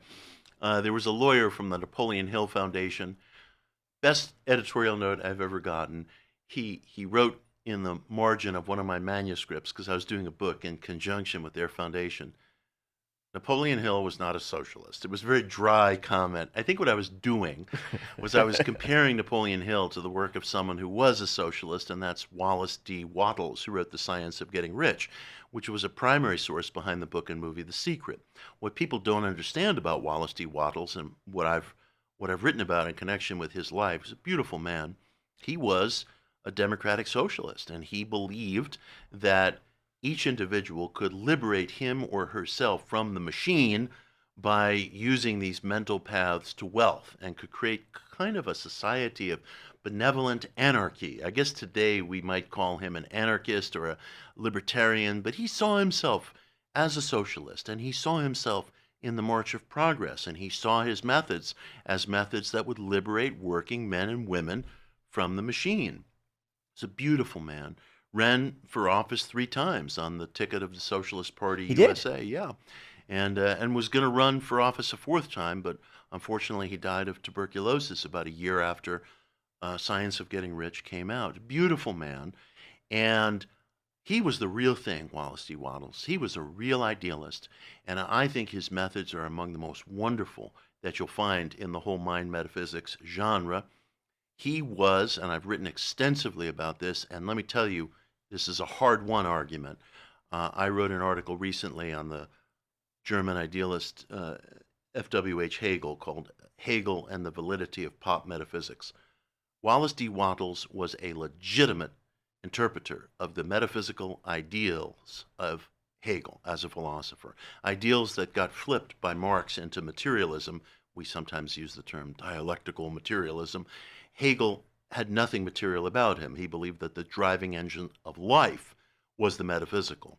Wallace D. Wattles took this argument along with the notions, concepts, theories of other idealist philosophers, and he rendered it into a slender program in his book, The Science of Getting Rich. Again, kind of a gauche title that lettered people don't want to be associated with, but a memorable title. Yep. I always tell people, when your titles are very important, they're critical. When you're looking for a title, the early pioneers of self-help were masters. Think and Grow Rich, Science of Getting Rich, The Game of Life, How to Win Friends and Influence People. You cannot forget these once you've heard them. They're outrageous. We spend more time on our titles than we do on our episodes sometimes. And well, you should. Well, you should. Books are made or broken by titles, and I always tell people, be audacious, but live up to it. Live up to it. Make a bold promise, and then deliver on the bold promise. Or use something really basic. If you want to call a book The Tarot, okay, that's sufficient. If you want to call a book Lincoln, that's sufficient. But if you don't have something that's instantly recognizable, you're going to have to make a bold promise, especially to readers who are just being pulled in all different directions at once. So Wattles writes this book, The Science of Getting Rich, which seems very unsocialistic in its framing, but he had a point of view that was totally original and valid, and I think really sincere in its iteration of Hegel's metaphysics. My article, Hegel and the Validity of Pop Metaphysics, very hard-won piece, came through very deep reading of Hegel. It's available for free on Substack. I'm proud of it, and I'm proud of Wallace D. Wattles. I was probably comparing Hill to Wattles, and that's what engendered that remark. Would Wattles work now? Would his philosophy work now in our society? Senses of consciousness, awareness, judgment, and I would say it was one of the happiest weeks of my life. It was extraordinary. I recommend it to anybody. Well, your motto for a while was try, and then Monroe changed it a little, didn't it? Did I? Well, didn't something tell you to do less? Yes, you're very right. You're very right. My motto is try. Yep. And it'll always be in my bones. But we were, as you rightly hit on, at the Monroe Institute, as the ultimate exercise, we were invited, using this sound technology, to go into what might be called a transpersonal state and ask 5 questions in order of descending importance.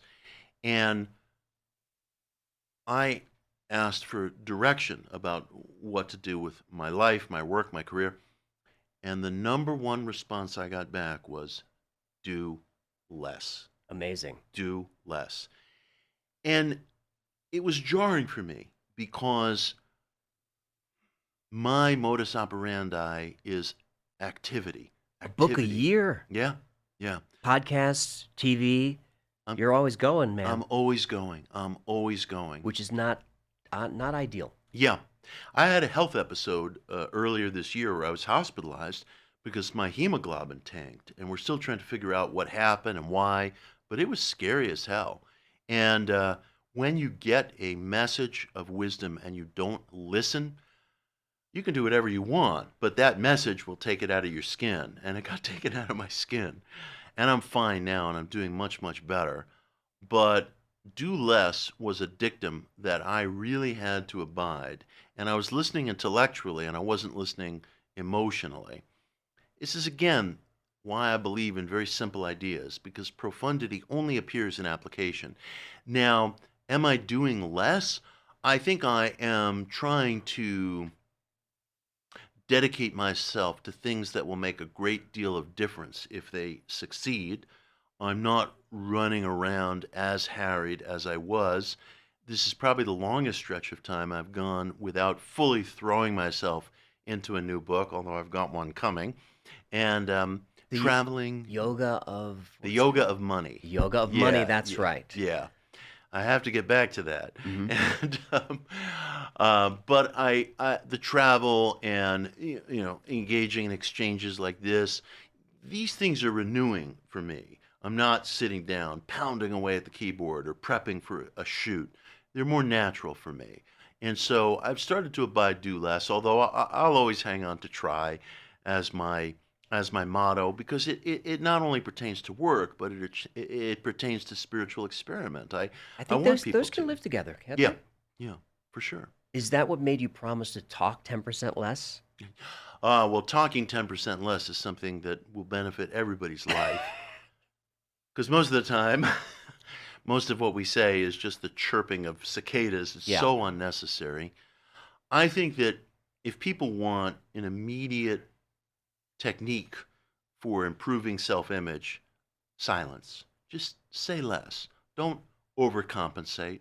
Don't walk into a room and immediately start trying to influence things. Listen more carefully to what's going on. Don't throw yourself into relationships too quickly or invite someone or something in too quickly. There is almost nothing in a person's life that won't be improved by talking at least 10% less. When you came back from Monroe, I think you went on Duncan's show, and there were things that were so intimate that you didn't want to talk about them. Have you ever shared those? Well, do less was one of the things that I want to talk about. Yeah. You didn't tell Duncan? No, I didn't want to go into the specific messages that I had gotten because they felt too raw, too fresh, and I needed to sit with it for a while. I do disclose things. I encourage people. It's ironic because I encourage people not to disclose things. If you put something out there, if you put a wish out there, someone will destroy it. Someone will take it from you. I, with certain boundaries, tend to be very disclosing because I want to be transparent. We have a crisis of transparency among spiritual communicators. Spiritual communicators, and I know this from 27 years in publishing, having worked with a lot of the household names, they're as weak as I am, and they're not the same people who appear when the camera's on, or when the microphone's on, or when the audience is assembled. And they ought to be, because to hide for the sake of theater is to misinform people that someone lives on a higher level, or a higher echelon. And that's not true. And it's more than just a problem of misleading the audience member. That's problematic by itself, but there's a greater problem. And the greater problem is it conceals the severity of the odds that face all of us in matters of self-development. I am not hopeful about humanity. I am not a lover of humanity. I am a lover of individual people, very few in number, because I think humanity is in horrendous condition. And when I say prepare for the day when your best friend betrays you, I mean that, and that's painful. And I don't like stating such a thing to people. If you live long enough, these rules come true. They come true. And my wish, my deepest wish, is for the happiness of the reader. But you can't have happiness, you can't have ideals without being very direct with people. And spiritual communicators must be, if they're really going to be serving the human exchange, more direct about their own frailties. So I try to be transparent. In your book and in a lot of your work, I see a fascination with people who have these manufactured personas, whether it's Blavatsky, FDR, Teddy Roosevelt. Yeah. You're the leather jacket tattooed self-help guy. Is this a persona? How much of Mitch Horowitz is the leather jacket guy? Are you exempt from it? I'm not exempt from anything. I tell people that if you decide how you want to be in the world and you pursue that in terms of environment, selfhood, that's not wearing a mask. That's dropping a mask. The mask is conformity.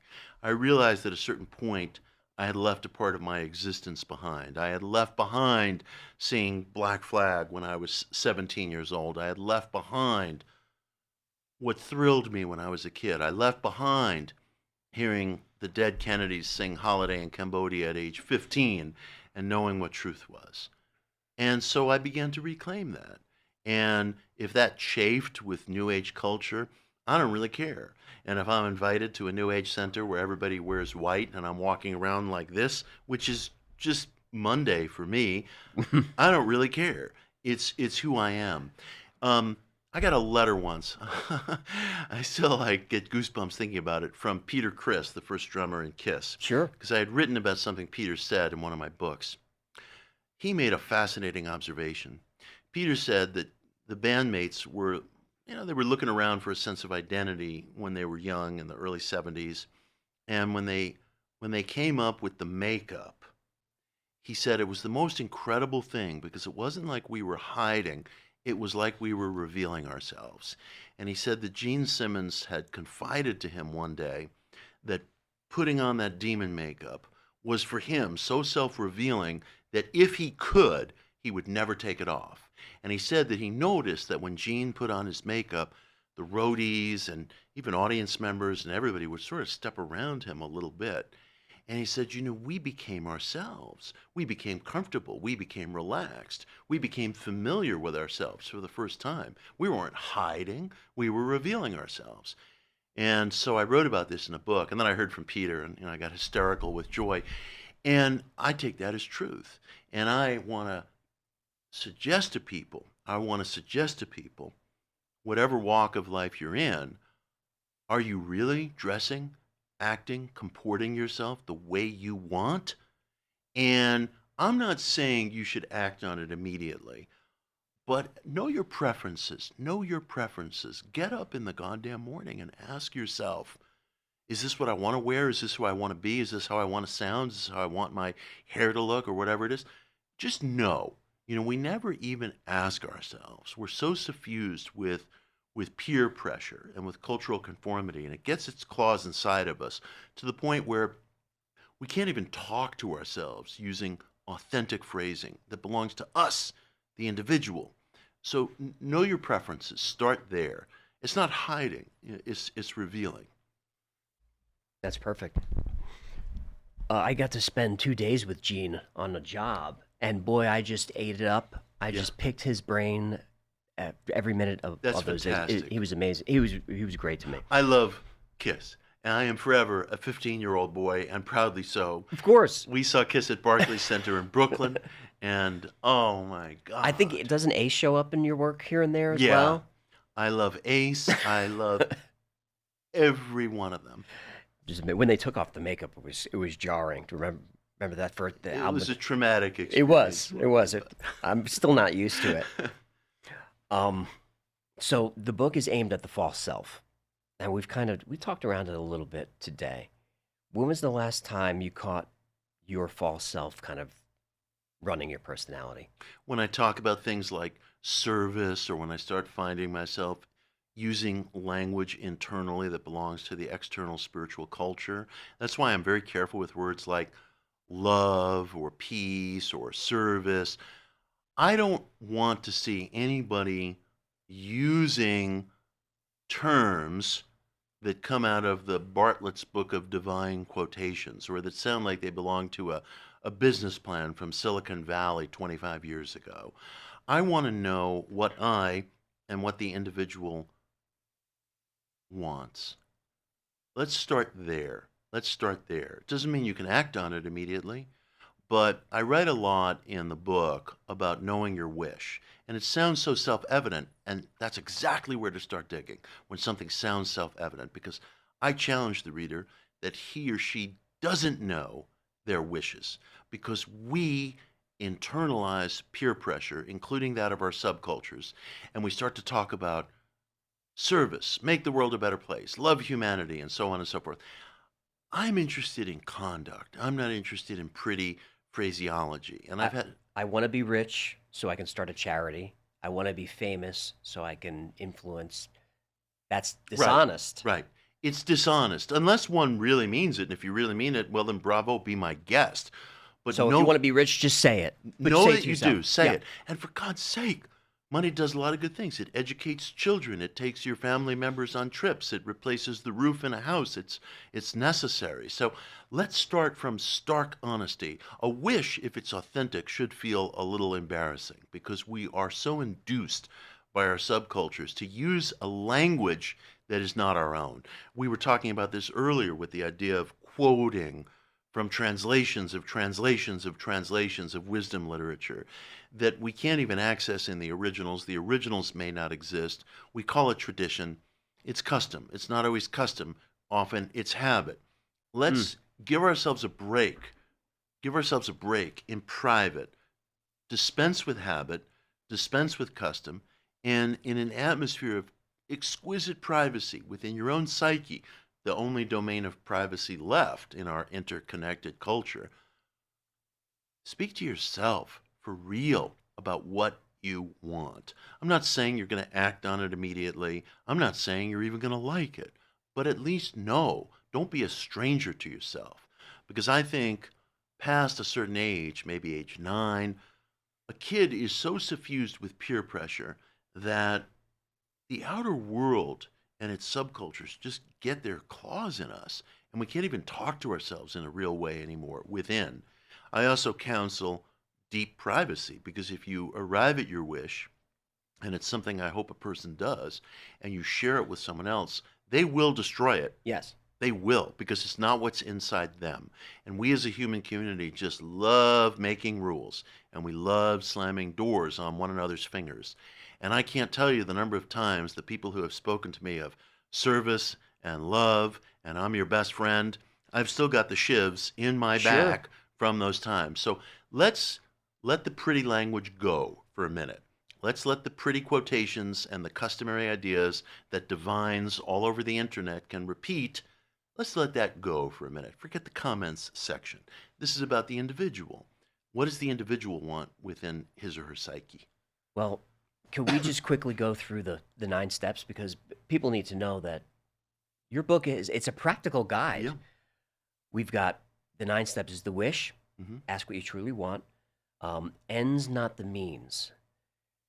Yeah. That's interesting to me, because you're not focusing on, I forget what you even used in the book, but it was if you picturing yourself playing in an arena. Yeah. You don't picture the guitar lessons.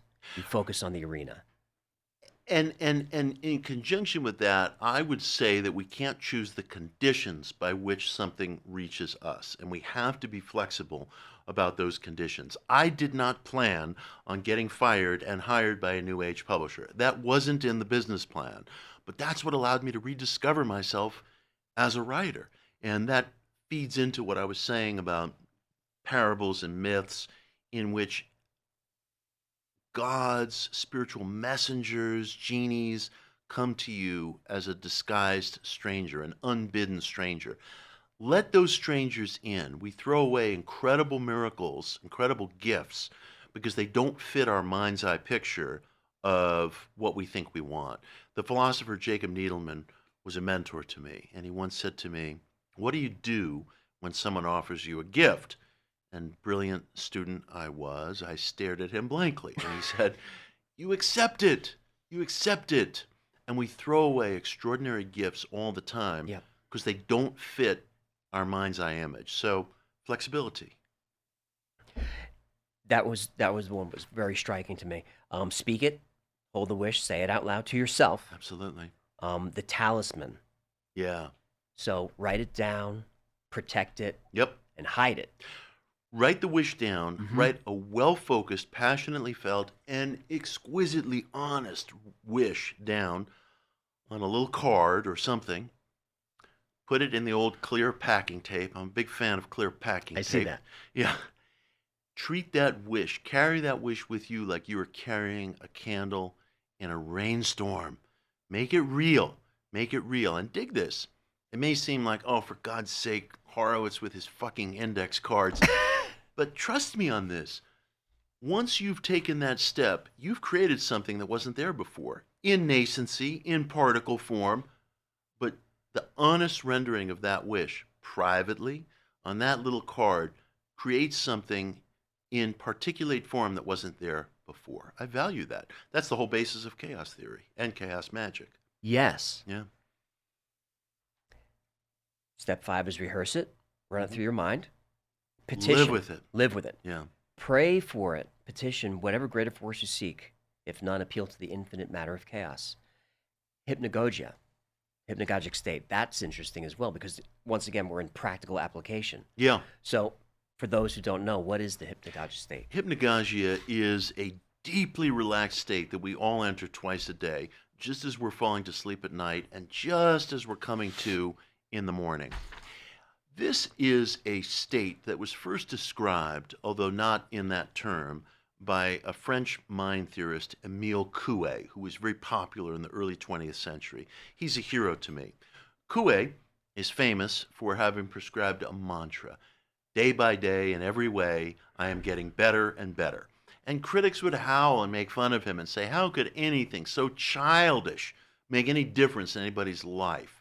But what they missed was how Coué prescribed using it. In this state of hypnagogia, a term that didn't come into use until several generations later in the 1980s. Coué died in 1926. Hypnagogia is this exquisitely relaxed state that you enter, again, just as falling to sleep, just as coming to. It's a state of bodily heaviness, almost bodily paralysis. You may experience waking dreams. You may experience hallucinations. Your rational defenses are lowered, but you still have active cognition. Use that time. Use that time to say a prayer, make a visualization, make an affirmation. Coué called this conscious autosuggestion. It's a kind of self-hypnosis. Now, he was very adamant about not being a spiritual figure. He was trying to separate hypnosis as a therapeutic art from anything to do with the occult or esoteric. So be it. So be it. But in that state, you are very suggestive. You are very suggestive, and it has proven in the 1970s and 80s in experiments called the Ganzfeld experiments, which are bulletproof, to be prime time for telepathy. That if you induce someone into this state of relaxation, this semi-sleep state, statistically, incidences of telepathy spike. And this data has been published, pondered over, meta-analyzed to the ends of the earth. It's unpolluted and it's bulletproof. Even Even the best skeptics agreed, and we have precious few of them today. And you ain't going to find them on Wikipedia. No. Anyway, there is an extra physical aspect to this state, and it's so simple. It's so simple because everybody answers it twice a day. Use that time to run your wish through your head. That's a period of special suggestive power. I believe a period of unique extra physical possibility. And a lot of people who suffer from grief will describe the early morning hours as the toughest time of day. And that's because our rational defenses are down. And things that we're afraid of or we're grieving of, they grip us when those rational defenses are down. And then the workday comes and we realize, this wasn't so bad. So hypnagogia can be a fearsome time, but it's also a time of great potential if we use it. So use it to repeat one's wish. When those rational defenses are down, there's the possibility of a real penetration. And step 8 is silence. Yes. How does that work? First of all, we talk about things in order to dilute them. We talk to our shrinks, we talk to our friends, he said, she said, to dilute them. And sometimes that's necessary. But you don't want to bring that quality of dilution to your wish. Keep your wish silent. If there is one law that runs through occultism, it is the power of silence. There's great wisdom in that. We talk to dissipate. We talk to disperse. We're silent to concentrate, to focus. You'll see that law repeated in nature. We can wave air currents with our hands, but a focused air current can have the power of a bullet. As above, so below. Abide that in the psyche. Well, let's take a quick break and we'll come back and talk about how you maybe have convinced me I'm a left path Satanist. All right. So I think you use occult, esoteric, and Satanism as a way to kind of badger people. Is that because you won't disavow? You say I'm a Satanist and that's that, and you kind of leave it there without a definition. Because when I hear your definition of those words, it's like I might be Satanist too. What I'm trying to do, and I'm trying to do it as transparently as possible, because I do write a lot in the book about the historicism behind this, is I am trying to push back at centuries of conditioning around our religious models and ideas. For example, if I use the word demon, everyone has the same association with that word, something evil, scary, terrible that will possess you. Well, the original Greek demon, or Latin daimon, was a neutral term. It just meant a kind of worker bee spirit, like a jinn or a genie in Arab culture. We use the term angel, and we all have the same association. I may as well be using the term Snow White. Everybody sees the Disney cartoon, even though the myth of Snow White is centuries older than the Disney cartoon. So angel is Greek for messenger, and that's benign, whereas the other is bad. All I'm trying to do is to take a sledgehammer to this conformity and conditioning. The early Hebrews had a concept of Hasatan, or the Satan, which was sometimes translated as the adversary or the prosecutor or the disturber. This is the friction of creativity without which we wouldn't be ourselves. This is the friction that refines us when we suffer. I talked about the experience of being fired and what that led me to. The mythical, although I would say also veritable, force of those experiences is what the primeval Hebrews referred to as Hasatan. I am trying to strip the bark off of these conformities and give people a vocabulary that is their own, that is free from centuries and centuries of customary usage. I am trying in Esoterica, although as you've rightly said, it's a very practical book, it's a very hands-on book. Underlying the techniques and the practicality is my effort to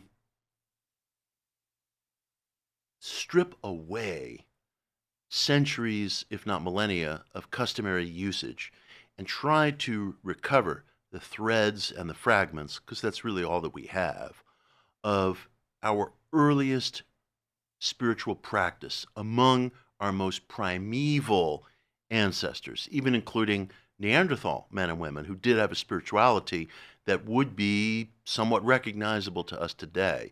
I want to get to a sense of this fragmentary realization and what it meant, best as we can tell, to the deep ancients before our conformist acculturation process got hold of it. People don't know that Neanderthals had art and music and all extraordinary. It's amazing. Neanderthal men and women had statuary, which in the mid-19th century got termed Venus figurines. Mm-hmm. They're little bulbous female forms, and they are thought to have been either a mother goddess or a fertility goddess. They had talismans, things that we would recognize, like eagle talons or bear claws that were presumably for help with the hunt. We would look at these things in the 21st century and we can recognize this statuary. We can recognize these talismans. I'm wearing a scarab around my neck. And it's extraordinary that these are our closest pre-human ancestors, a lot like us, but not us, not us. And it suggests that spirituality itself, extra-physicality, is not conditioned, it's realized. It goes back to pre-human history. I think people will be surprised to know that you have a great respect for Catholicism. I do. And really most religions you speak very highly of. Didn't you say that Catholicism was closest to the most perfect religion or something like that? The universal religion. Yeah? We have to remember, first of all, I love Catholicism, and I would never say a word against Catholicism, which always surprises people because they think Horowitz is so heterodox. And I may be heterodox, but I also have ideals. And I love that tradition, and I feel in some ways that tradition saved my life. It's not my commitment. How did it save your life? I went through a time of terrible emotional suffering, and I practiced a very steady act of saint veneration to Saint Jude. And I feel like there was a real opening in my life on account of that. Now, my approach is that Catholicism is a kind of vessel of the universal religion, by which I mean this was the final outcropping of a Roman culture of faith, which itself was the final outcropping of Greco-Egyptian religion.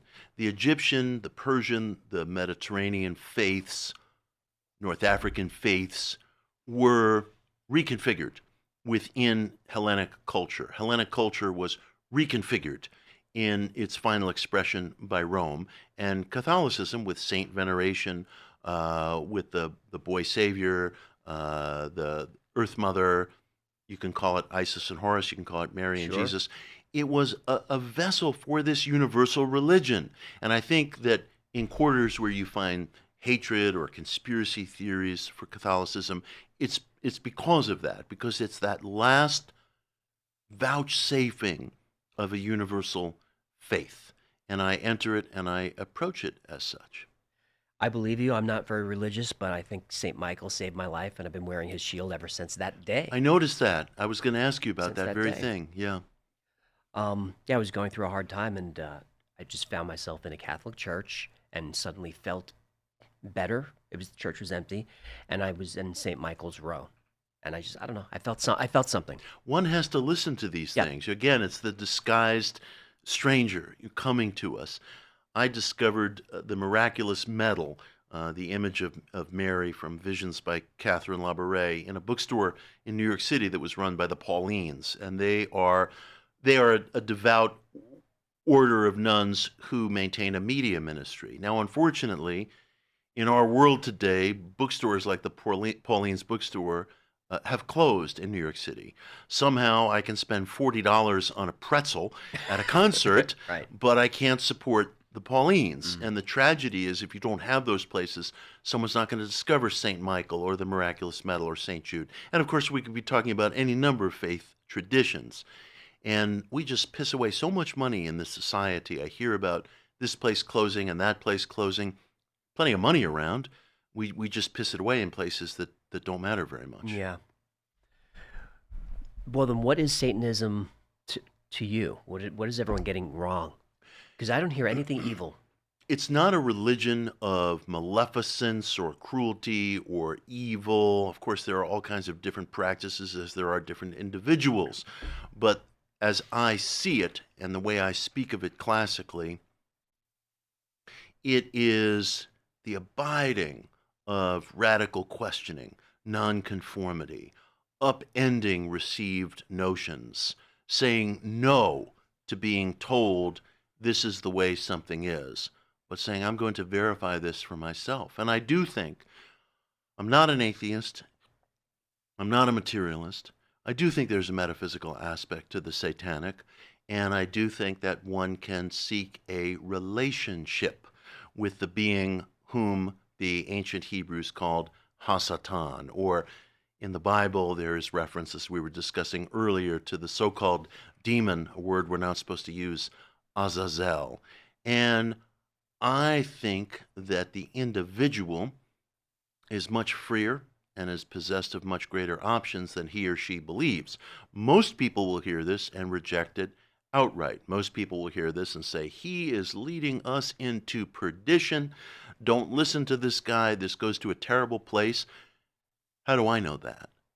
That's centuries and centuries and centuries of conditioning speaking. Again, I can't use Satanist in the title of this episode. Cannot. I cannot. It will take all the oxygen out of the room. And listen, this effort that I'm making, it may fail. I am trying to bring a degree of upending reasoning to our faith traditions.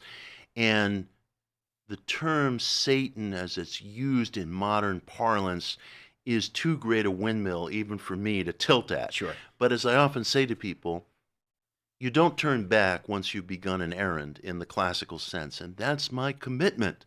And if I were trying to kiss up to the room, if I were trying to kiss up to the audience, I wouldn't talk about it at all. But I want people to have a sense of options. And even people who don't like me and don't like my ideas, maybe they'll capture a glimpse of the fact that if there's some guy out there on the margins saying the things I say, it affords them more room for their own search, and I'll settle for that. Have you ever lost any speaking gigs or anything because you refused to? You have? Absolutely. I was kicked out of a New Age organization with whom I had years of gainful collaboration. I had written a book for them as a fundraiser. I had nothing but friendly relations, and somebody there started a whispering campaign against me. Next thing I knew, I was expelled, I was scrubbed from the website, and so on. There was a Freemasonic lodge that canceled a talk on me. These are only the things I know about. I'm sure there's lots of other things I don't know about. But the fact is, when I look at people I admire, people whose shoulders we stand on, they suffered far greater calumny than I have to defend their own beliefs. I spoke of becoming a writer because I wanted to defend the lives of spiritual messengers who I thought were disparaged in the mainstream. Those are my heroes. I'm not going to run from expressing myself. Those expulsions were probably useful then. You had no use for a group that wanted to throw you out? They've certainly proven useful in that they put a person face to face with what he or she believes, what free expression means. We all say it's just like we're all against war. We're all for free expression until we don't like it. Right. And so it teaches you something about humanity. Last night we were watching an episode of The Twilight Zone, famous episode, The Shelter, where neighbors burst into the guy's bomb shelter. And there goes Rod Serling in all of 22 minutes exposing us to human nature. Yep. So you learn something about human nature. You learn something about yourself. And in that sense, it's painful, but it's educative. That episode captures human nature perfectly. The paranoia and how people turn on each other. A lot of my content is based on Rod Serling's work. What does it mean to walk the left path? Well, the left-hand path, as I use it, is a spiritual path that emphasizes individualism, the individual wish, self-recreation. You might say that it focuses on my will be done versus thy will be done. And some people hear that and they don't like it. And I understand that. But let's take a breath. Most of the time, what most of us are seeking in the spiritual search is some sense of agency, of power, not force, power, to see through our wish for expression in the world. And we sometimes perfume it, saying, Sure. "Thy will be done," with the right hand, but with the left hand saying, "I'm really hoping it comports with my will." And I really believe in the individual. I believe in the ability of the mature, sensitive individual as a person to identify his or her own path in life. And I believe in ethics, which arise from empathy. And most people don't have it, regardless of how pretty they talk. Ethics arise from the emotions, and you have to have fine emotions to really even understand what ethics are. I write to people with ethics, and that's to whom my appeals are made. That's another rule, is that don't underestimate the power of emotions. World stands on them. A couple of questions I want to go off script for. Horowitzism. It's from your book. You said we don't have Buddha, we have Buddhism. The teacher becomes the teaching, Right. and the teaching calcifies. So you've written a lot of books, and one day there's going to be a Horowitzism. And what will it get wrong about you Wow. when you're gone? Well, I'm referring to the fact that there is in life a descending octave, and there's no getting away from it. Right. We don't have Buddha. We have Buddhism. We don't have Christ. We have Christianity or Christendom. What, if there's a Horowitzism, will get wrong is it will bring orthodoxy to these ideas. It will close them off. It will slam the door closed. It will say things like, live for yourself, without being uncomfortable with that statement, as I am, even as I believe in it from a more complex point of view than a later version might hold. The truth is, all these traditions are the same in the sense that we cop to ideals, but we live according to what makes me feel safe, what makes me feel unsafe, what title can I claim that makes me sound like a hero while puts the other person into an uncomfortable little box. So, unfortunately, due to this descending current of humanity, pretty much every tradition winds up, despite its pretty language, being a statement of I like and I don't like. So I can't expect if there's ever a iteration of what I'm into, it'll be much better. If it is, I'm wrong about human nature, and human nature is better than I think. I don't think it is. No, with so many religions, it's follow this book exactly, and you'll end up in paradise or whatever. With your rules, it's follow this exactly, and it's going to hurt anyway. It's going to hurt anyway, but you may be happier at the end of the day, and you may express yourself more at the end of the day, and you may spend less time falling asleep at night with chips on your chest or complaining week in and week out to the shrink, and expressing yourself and doing more that makes you feel vital. There's only one person on the earth besides your mother who's allowed to call you Mitchell. Tell me about Paul Krasner. Oh, may he rest in peace. Yes. Paul was an old hippie and beatnik, and I got this Penn Literary Award in Oakland, California, and they were giving Paul a Lifetime Achievement Award. And he was in declining health at the time, and he walked up to the podium, and he was limping, and he got up to the podium, and some of us, including me, were giving him a standing ovation. And just with the most impeccable comedic timing, he said, "Why was it everyone standing?" And he was like a Lenny Bruce kind of figure. And I don't know, he used to call me Mitchell, and I just put up with it. I don't let producers call me Mitchell. And so Paul Krasner and Mom were the only ones who could do that. That's rare company.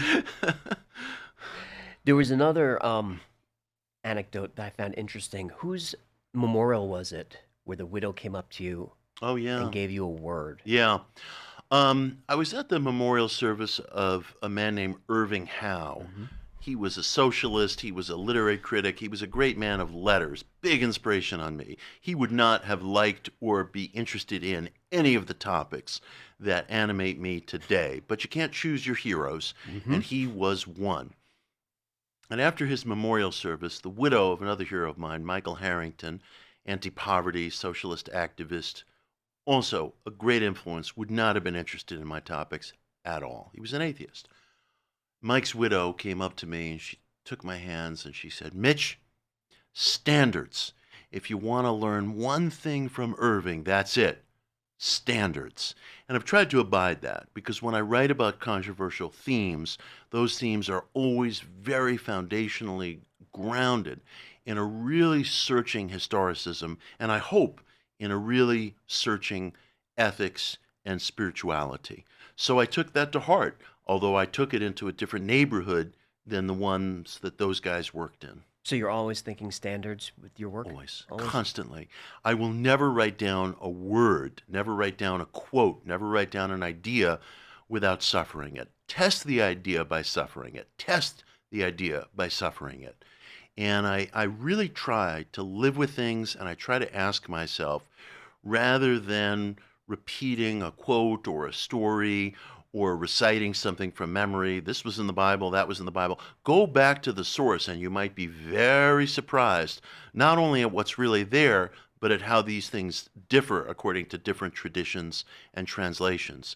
Reckon with that, live with that. I like the standard story because I have a saying here that drives everybody nuts is we never phone it in. We never phone it in. Yeah. How does your book has financial advice? How does a youth Democrat socialist accountant Right. end up telling me to buy index funds, which I do? Right. Oh, good. Bravo. Your kids are going to be very happy for that. I can assure you. It's so funny, man. I was a treasurer of the youth section of Democratic Socialists of America. Not an easy gig. Right. I was one socialist who balanced budgets. It's so funny because my wife and I, Jacqueline, we were just talking about this last night. We were watching one of these financial talk shows, and they're going on and on about CDs and versification and so forth. I tell people, chin out. Put your goddamn money into the S&P 500 index fund. It'll go down, and it'll also go back up. And if it goes down permanently, we're all in a lot of trouble. And it ain't going to go down permanently. Nope, they won't let it happen. QQQ all day long. Exactly. All the bigwigs have got all their money there, and that's going to be the first to get bailed out. And I am not a finance guy, but I have a lot of in-laws who are. And one Thanksgiving, I was sitting around with a bunch of finance guys from Goldman Sachs and other big banks. And these guys, they're very confident, and, they march into the world with their shoulders swaggering. And I said, let me ask you financial wizards a question, and I want you to be 100% frank with me. My understanding is that no securities product, no financial product over time does better than the boring old S&P 500. And to a person, they all agreed. And one of the things that has helped me in life and that I share on a strictly practical level with my readers is when I was in publishing, we had a 401k plan. I socked away as much money as I possibly could into one place, the S&P 500. Those are just the top 500 stocks in the market at any given time. Diversification is a marketing term. Yes. That's from people who want to take commissions from you. Park it in the boring old S&P 500. Be chill. It will go down. It will go back up. We watched it during COVID. It was very rough. Stand your ground. You will be happy. That's my advice. It's great advice. Here's how I diversify. S&P index, aerospace index, healthcare index. That's it. I don't own any stocks. And that's where Elon's money is. Sure. That's where Zuckerberg's money is. That's where Sam Altman's money is. It ain't going down. It's not. Yeah. So are you a capitalist? I don't know where you want. Socialism, Marxism. You're reading Lenin? I do read Lenin. What are you trying to learn from Lenin? What I groove to in Lenin is even though he was an ardent materialist, he was into self-development. Yes. And he really believed in the self-development project, as did a lot of people in his generation of Tsarist Russia. Tsarist Russia created its own demise. Not only was it a horrible system of governance that didn't allow a middle class to flourish, didn't really facilitate the conditions where people could own property and have some degree of freedom of search, freedom of thought, freedom of expression. But Tsarist Russia made a fateful decision, which is that if we want to modernize, we need some sort of a professional bureaucracy. We need people who are educated, who can run the civil service, and we need, of course, engineers and doctors and scientists. So they started educating small clusters of young people who hated the regime and the government, and one Vladimir Lenin was among them. And Lenin doted upon a mid-19th century novel by a Russian existentialist writer titled What Is to Be Done. He later named his own pamphlet What Is to Be Done after this novel. And within it appeared a character named Rakhmatov who believed ardently in self-development. He was kind of a Russian hardcore version of, I don't know, I guess you'd say an American up by the bootstraps type figure. And this inspired Lenin, and I like the Russian writers and existentialists because their point of view is expressed from a country that has been steeped in difficulty for many, many generations, stemming from a czarist system that was truly backward and that the public hated. And so these writers were as realist as they come. And Lenin doted upon ideas of self-development. He also liked the novels of Jack London, where the rugged, radical individualist was always the hero. And so I'm always interested in learning about the background reading of great figures. I'm not a Leninist, but I'm interested as hell in his life because it was a difficult life, and it was a life animated by a singular goal. That goal succeeded. That goal also turned into a nightmare because it succeeded with autocracy, paved the way for Stalin. But I find Lenin a fascinating figure. I think that's allowed. I mean, every time I put out a video about Hitler, it's a banger. That doesn't mean we endorse it. Right. There's a fascination. And I would ask the public to question that in themselves. And I realize it. I mean, believe me, I watch enough Hitler documentaries to program a whole channel. So I'm not up on some high horse about it. But people will talk about Hitler and the occult, for example. It's wildly overstated. Whereas we never talk about, or rarely talk about, Gandhi and the occult, even though Gandhi's relationship with Madame H.P. Blavatsky, he testified repeatedly throughout his life, ignited his first interest in human equality, the basic universality of all religions. Well, tell that story of the struggling young lawyer in London. Absolutely. Nobody's interested in it. They're interested in Hitler and the occult, but Gandhi and the occult is much closer to the bone in terms of truth. And then I want to talk about the founding fathers in the occult. Oh, by all means. Gandhi, as a young man, was studying to be a lawyer in London. And in 1889, things were going terribly for him. He was isolated. He was lonely. He failed his matriculation exams. Try being a vegetarian in London in 1889. It's not very fun today, much less then.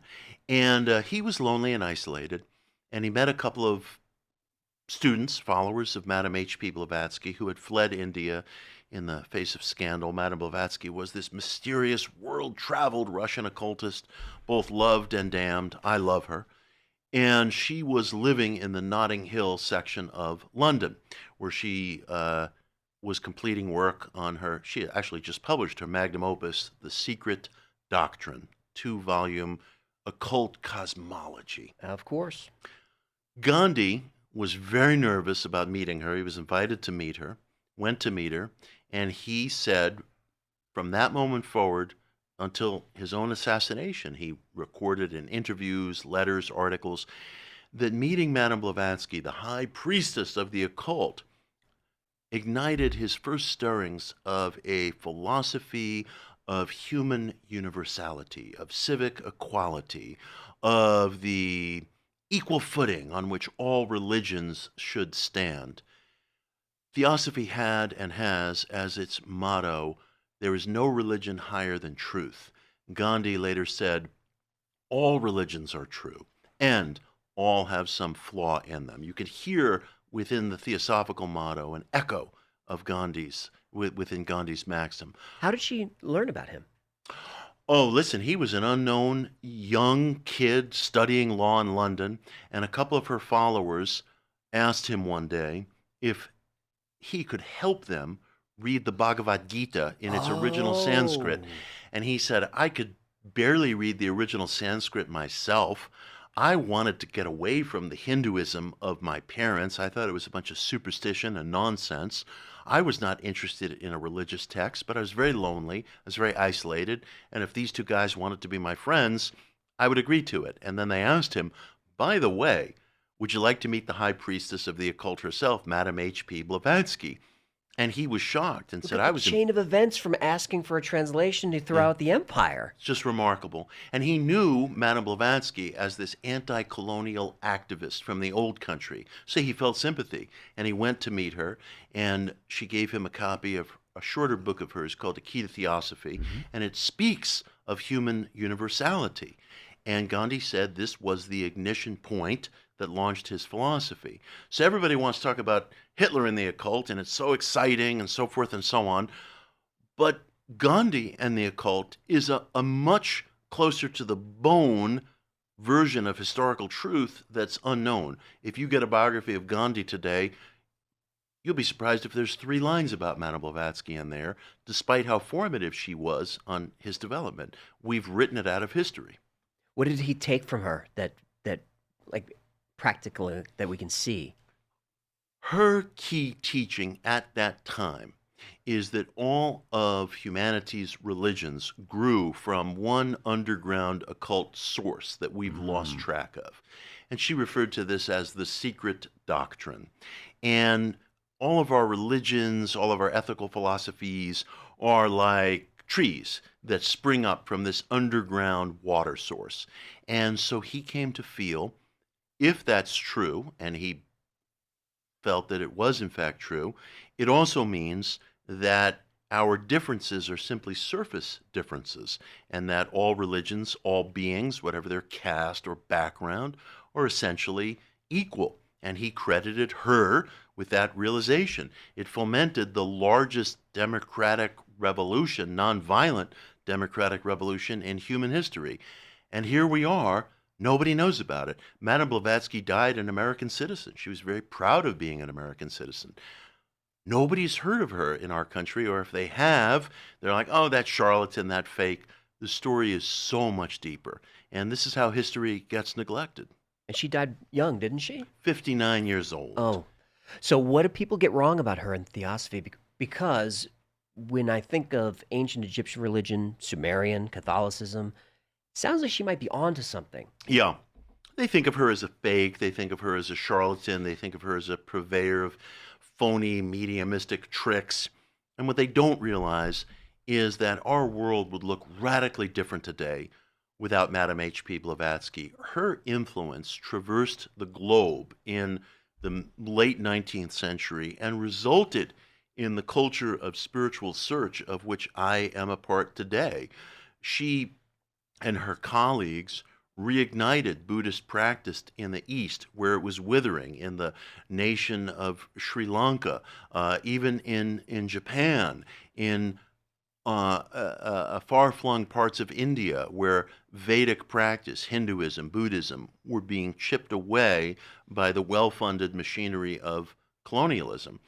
She and her compatriots not only revived the traditional faiths in the East, but they sent shockwaves throughout the world, purveying the message that there is a secret doctrine, there is an esoteric search, there is an unknown esoteric core to religions, and that it's the birthright of every individual to search for these things.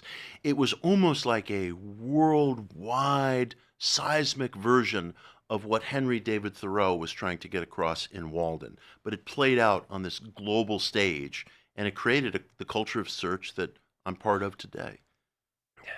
What was so attractive about her? Because you talk about Thoreau, where I don't consider him an outdoorsman at all. He's writing about the outdoors, but he wasn't much of an outdoorsman. But Right. but Madame Blavatsky, she lived it.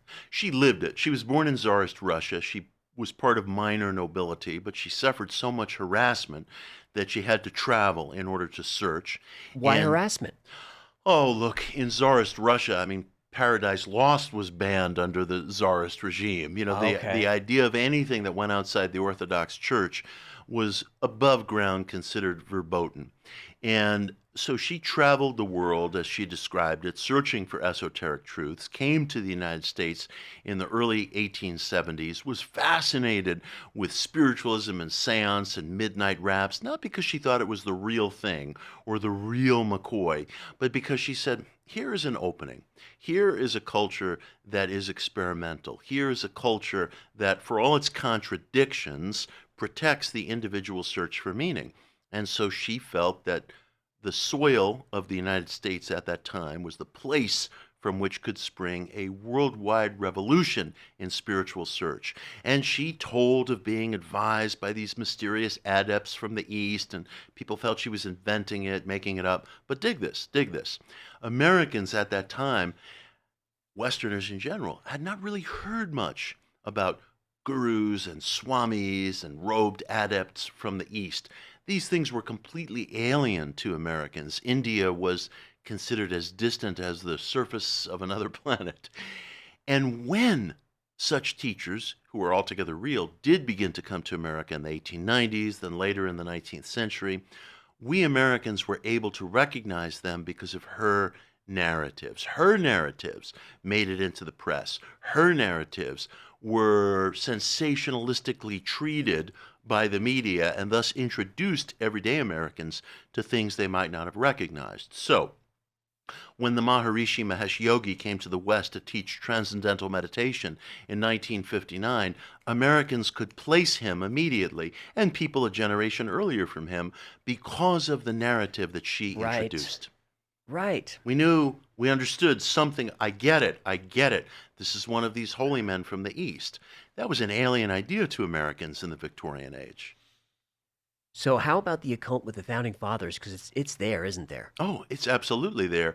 Look for it in the connection of many of the founders to Freemasonry, an initiatory esoteric organization that uses symbolism as a means of teaching ethical development, emerged above ground for the first time with the Grand Lodge of England in the early 1700s, but has roots that I think go back to the cathedral builders who used symbolic and mnemonic devices for memory as they were recording symbols into the great cathedrals.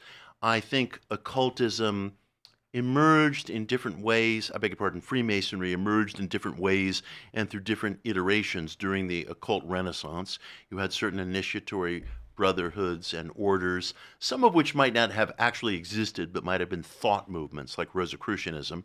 And all of this eventually converged into the initiatory order called Freemasonry, and you start to see the first telltale references 1638, mid-1600s, and then in 1717, the United Lodge of England emerges above ground in London. Now, many of the founders were Freemasons. This includes George Washington, this includes Benjamin Franklin, this includes Paul Revere, John Hancock, an outsized number of Washington's generals, an outsized number of the signers of the Declaration, the framers of the Constitution. And this is very important. People look for this conspiracy narrative in this. Look somewhere else. Masonry was a radically ecumenical organization, at least according to ideals. Anyone who believed in a creator could be a member. And it fostered a protection of the individual search for meaning, albeit within a clandestine brotherhood. Some of these ideals, as they eventually got translated into law in the American colonies and finally codified into the Constitution, were encountered by the early founders and framers due to their affiliation with Freemasonry. We forget how agrarian a nation America was, how rural a nation America was. We didn't have hospitals and cathedrals and libraries. We had farms, business, a grange. To affiliate yourself with an initiatory order, a clandestine initiatory order that used rite, ritual, occult symbol, that was a huge commitment for an individual in an agrarian nation. It was a conveyance of ideas. It stands to reason. There were so few ties outside of family, church, business. to attach yourself to initiatory order of that type in a rural society, I think has to be seen as a real arterial influence in a person's life. Sure. So I am not a Freemason, but I am a great admirer of Freemasonry because I believe that affiliation introduced or helped introduce ideas into colonial life that were later codified into the Constitution. How about Wallace's influence on the dollar bill? Absolutely wild. People want to talk about occult influences. Right. Look at the back of the dollar bill, the mysterious eye and pyramid Yes. with the Latin maxim around it, annuit septus novos ordo seclorum. Providence smiles on our new order of the ages. It is not a Masonic symbol per se, but I think it's fair to say that it's a leaf from Freemasonry. It's inspired by Freemasonry. By the way, the subcommittee that designed that beautiful, alluring symbol was chaired by none other than Benjamin Franklin, himself a Freemason. We see the square and compass on the bill Yes. as well. And I think that the ideals behind the image, while it's not a Masonic image, were Masonic to the core. These framers wanted to associate the new republic with the great civilizations of antiquity, Yep. Rome, Greece, Sparta. Egypt, Sparta. You see it in our architecture. Just walk around D.C. It's a temple to esoteric imagery. My God, the Library of Congress, you know. And you see it in other cities as well, Chicago, New York. They wanted to associate the new republic with a great chain of civilizations that probed the search for being, that saw themselves as expressions of providence, that in some cases really did protect the individual search for meaning. Rome could be a brutal conqueror, but Rome also afforded conquered peoples religious freedom, and not infrequently incorporated some of their religious views into its own gods and rites and rituals. Sure. And there were a very high set of ideals behind the design of the eye and pyramid, one of them being that material sustenance is incomplete without inner knowing, or the eye of providence. Now, this symbol, which is on the reverse of the Great Seal of the United States, the obverse being the more familiar eagle with the olive branches and arrows clutched in its claws, this symbol was unfamiliar to most Americans until during the administration of Franklin Roosevelt, himself a Freemason, and his Secretary of Agriculture, later his Vice President, Henry Wallace, himself a Freemason, as well as a Theosophist, I should add. They came up together with the idea of minting that symbol, God smiles on our new order of the ages, into some kind of coinage, which they thought would inspire Americans during the Depression, and Wallace associated New Order of the Ages with New Deal of the Ages. Oh, okay. And eventually, they determined to place the symbol on the back of the U.S. dollar bill, and in the U.S. Treasury, you can find records. I read about this in my book, Occult America. You can find records of Roosevelt's own handwriting supervising the placement of the mysterious eye and pyramid on the back of our dollar bill, where it appeared for the first time in 1935. And for the very first time, the mass of Americans became familiar with this esoteric and, yes, occult symbol that previously had been just used for official business and was relatively unknown. I think it's one of the most beautiful expressions of ideals at the founding of this nation. So occult, we're really just talking about hidden knowledge. Hidden knowledge. Nothing more. It's hidden, it's secret because it was left to decay, it was left to neglect. Is there a hidden history? Of course there is. We're talking about Gandhi and Blavatsky. You won't learn about that in most biographies of Gandhi. You'll see maybe scant mention of Madame Blavatsky, if that at all. It's not hidden because it's concealed. It's hidden because it's neglected. I'm going to change gears for a quick second. I think I saw in one of your books, maybe this one, mentioning Daryl Bem's work. Oh, I'm a big admirer of Daryl Bem, great parapsychologist. Daryl is a clinical psychologist at Cornell University. He conducted an extraordinary decade of experiments, which he published as a paper in 2011. And these experiments were into the question of precognition. And he found evidence of precognition in a very stringently designed series of experiments in which people were shown images that were meant to elicit a bodily response. They could be violent images or they could be erotic images. Yes. And what he found was that moments before the image was displayed, the bodily response would begin to manifest, like secretion of sweat or adrenaline or something of that nature. But in these experiments, he also included two radically and remarkably innovative experiments which caused tremendous controversy and which have since, skeptics be damned, been widely repeated and validated in meta-analyses. Daryl found evidence for what I'll call cognitive retrocausality. In short, he found that if people were given very simple memorization exams, they would get your average score. Nothing surprising, nothing out of bounds.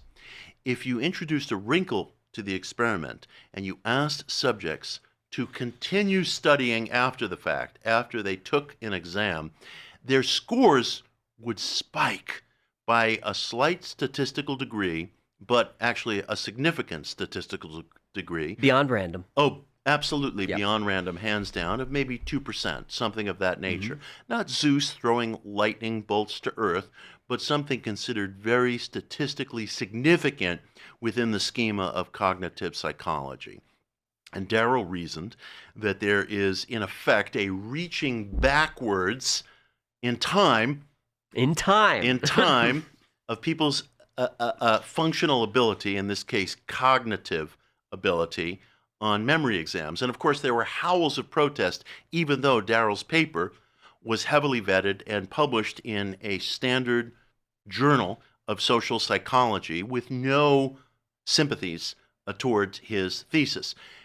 That's true. He just said, this is what happened. He said, this is what happened. He documented it stringently. There was so much calumny directed against him, so much misinformation, and you can read it on Wikipedia. Sure. The home of misinformation about Yes. parapsychology, the home of it. Great place to learn about the Napoleonic Wars, terrible place to learn about parapsychology. It spiked. That's due to activist editors who are dedicated to discrediting any parapsychological studies, regardless of excellence in methodology and replication. And these are facts. That's why my books are heavily footnoted, and I ask people to go to my footnotes, look at my footnotes, and hold my feet to the fire if I am exaggerating, because that's not my wish. Well, let's detour for a quick second. Why is there a professional skeptic industry? Why is that useful?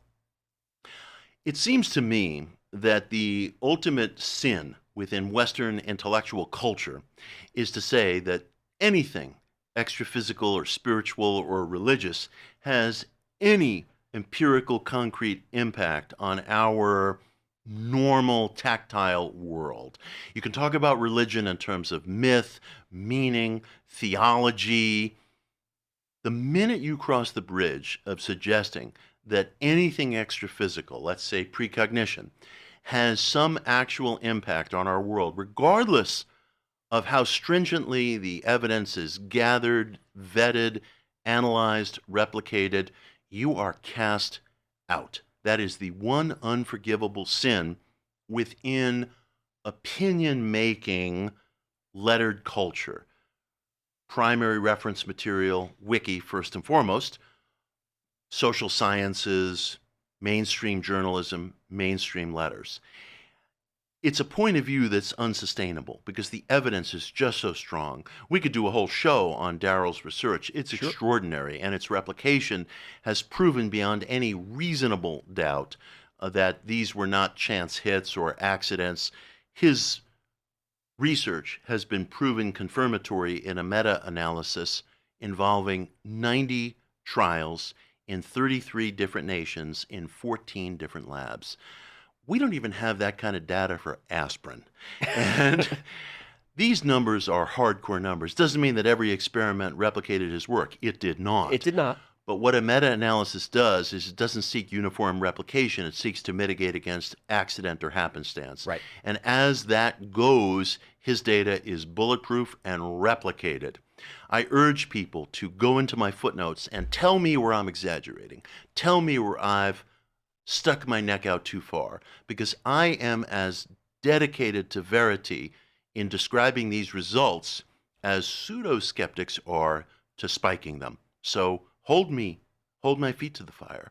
What Daryl discovered is extraordinary, and he and Dean Radin and other people who work in the parapsychology field, who are few, they are people of methodological excellence. And there is a professional skeptic apparatus or pseudo-skeptic or pseudo-rationalist apparatus that cannot tolerate it. And they cannot tolerate it for reasons of sentiment, which is because the data doesn't mean anything to them, and in most cases, they don't even know the data. They can't tolerate it because they will not accept the divide of extra physical effect crossing into tactile world. They don't believe in the extra physical. It's a matter of religious, secular religious faith for them. They're I've seen materialist. I've seen critiques of your book that I've read, and I've read. This guy didn't read the book. This is a critique. Didn't read the book. He didn't read the book. And won't debate me. Won't debate you. They run from me. I have challenged any number of credentialed skeptics to debates. They run. They run. Because the data is tough. It's hard won. It's not easy to get your mind around this stuff. Yeah. You know, you really have to go deep into this data to understand its validity and replication. And if you're going to do a hit and run attack, I'm not the guy you want to be sitting across from. No, you're not. And it's so astounding because we've all had synchronicities or coincidence. We've all experienced it. They have as well, and they're denying it. Absolutely. So tell me about manifestation in the future if I'm a Thai boxer. Oh, this is very interesting. This is wild. Yeah. There's a Thai kickboxer named Spencer Hanley, champion fighter, and he was 9 days out from a championship bout. And he said, I'm feeling really good about my training, but I wonder if you could recommend something that will strengthen my mental game. And so I gave him an exercise, very simple, very ordinary exercise called the 30-day mental challenge, which just involves directing your thoughts to the degree possible along productive lines for 30 days. I'm simplifying it, but that's the basic gist of it. And so he said to me, well, look, I like this and I'm going to do it, but this is 30 days. I need something that's going to prep me for a fight that's 9 days away. And I said to him, Spencer, this will prep you for it. And I walked him through Daryl Bem's research. I walked him through the replication of the research. I walked him through the warranted belief that Daryl's research deserves. And I said to him, working on your mental game after the fight is very likely to have a cognitive reach-back effect that improves your mental game during the fight. And I said, if nothing else, I can assure you, your opponent's coaches are not talking to him about retrocausality. They're not. I promise. And so he did it. And you can watch the fight on YouTube. It was a championship bout outside of Houston. He came out, I don't know why, he was wearing a Hawaiian lei around his neck. Very relaxed. Right. Relaxed, at ease, in good humor, respectful to his opponent, but he was in command from the bell. He was in command, and he won handily. Now, for his entry music, the fighters can choose their own entry music, and usually they'll choose this ear-bleeding drill rap or techno metal. Sure. He chose the Belinda Carlisle song, Heaven is a Place on Earth. And one of the ring announcers said, the fact that he's coming out to Belinda Carlisle makes me so happy. This is the simple truth. 2 days later, I had not written about this, talked about this, mentioned this to anybody. Belinda Carlisle, who I've been in love with since age 17, Sure. leaves me 2 voicemails telling me, I just want you to know I've been reading your work and I really like it and I'm a fan and, you know, bravo to you for what you do. I mean, dying happy, 3, 2, 1. Right. The whole confluence of events was just extraordinary. That's the only way I can describe it. There are these hidden tendrils. And when we catch a glimpse of these hidden tendrils, we know that life is not just cognition and motor skill. It's something else. It has to be. Yeah. I just think it's so funny that we've got Black Flag, Circle Jerks, Dead Kennedys, but there's always room for Belinda Carlisle. There is always room for, and I love her. Listen, she came out of punk. The Go-Go's came out of punk. So she's I was just going to say that. Anyone who says the Go-Go's didn't rock is wrong. Oh, Come totally. on. I love them. They upended things when I was 16, 17. We all had them on our walls. Yeah. There was something in the rules that really struck me. Mhm. And it was about forgiveness. You know what I'm talking about? Don't come to Horowitz for forgiveness. No, I'm not against forgiveness, but I'm against it as a blanket rule. I think it gets presented to us. I liked it. If someone causes you trauma, you don't have to forgive that. You don't have to forgive it. You can abide. I counsel abiding versus forgiving. I think that forgiveness through conditioning has been presented to us as this indispensable spiritual law. And I dispute that because I think it can tear a person in two. When a person has suffered trauma, as we all have, let that be refining. Let that be a goad to something better.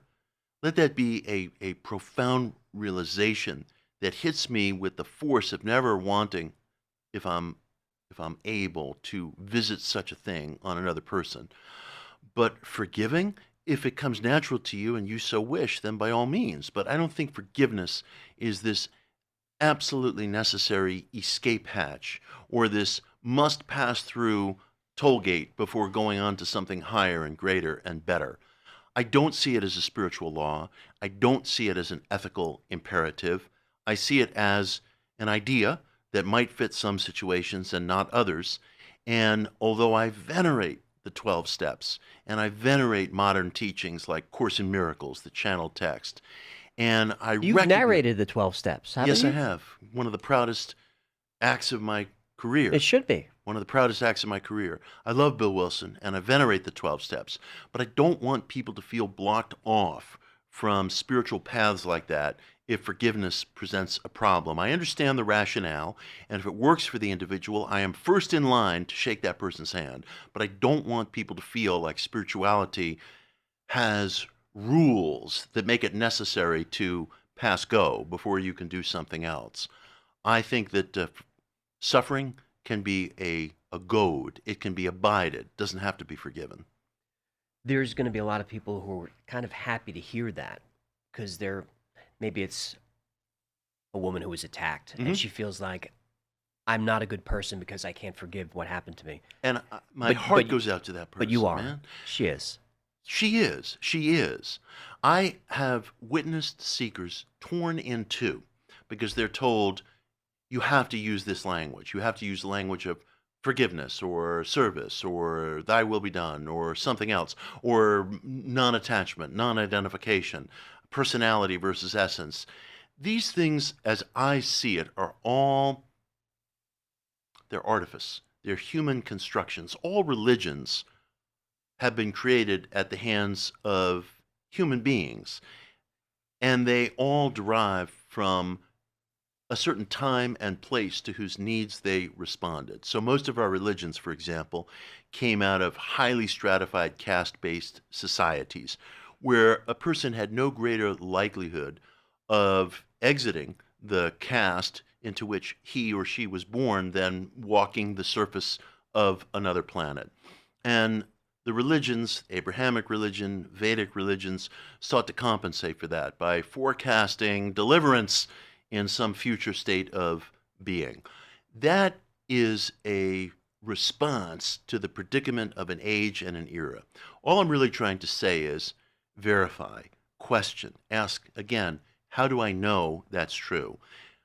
The individual could go on to extraordinary ethical development and happiness without forgiving and shouldn't feel chained to that as a must-do or an infallible law.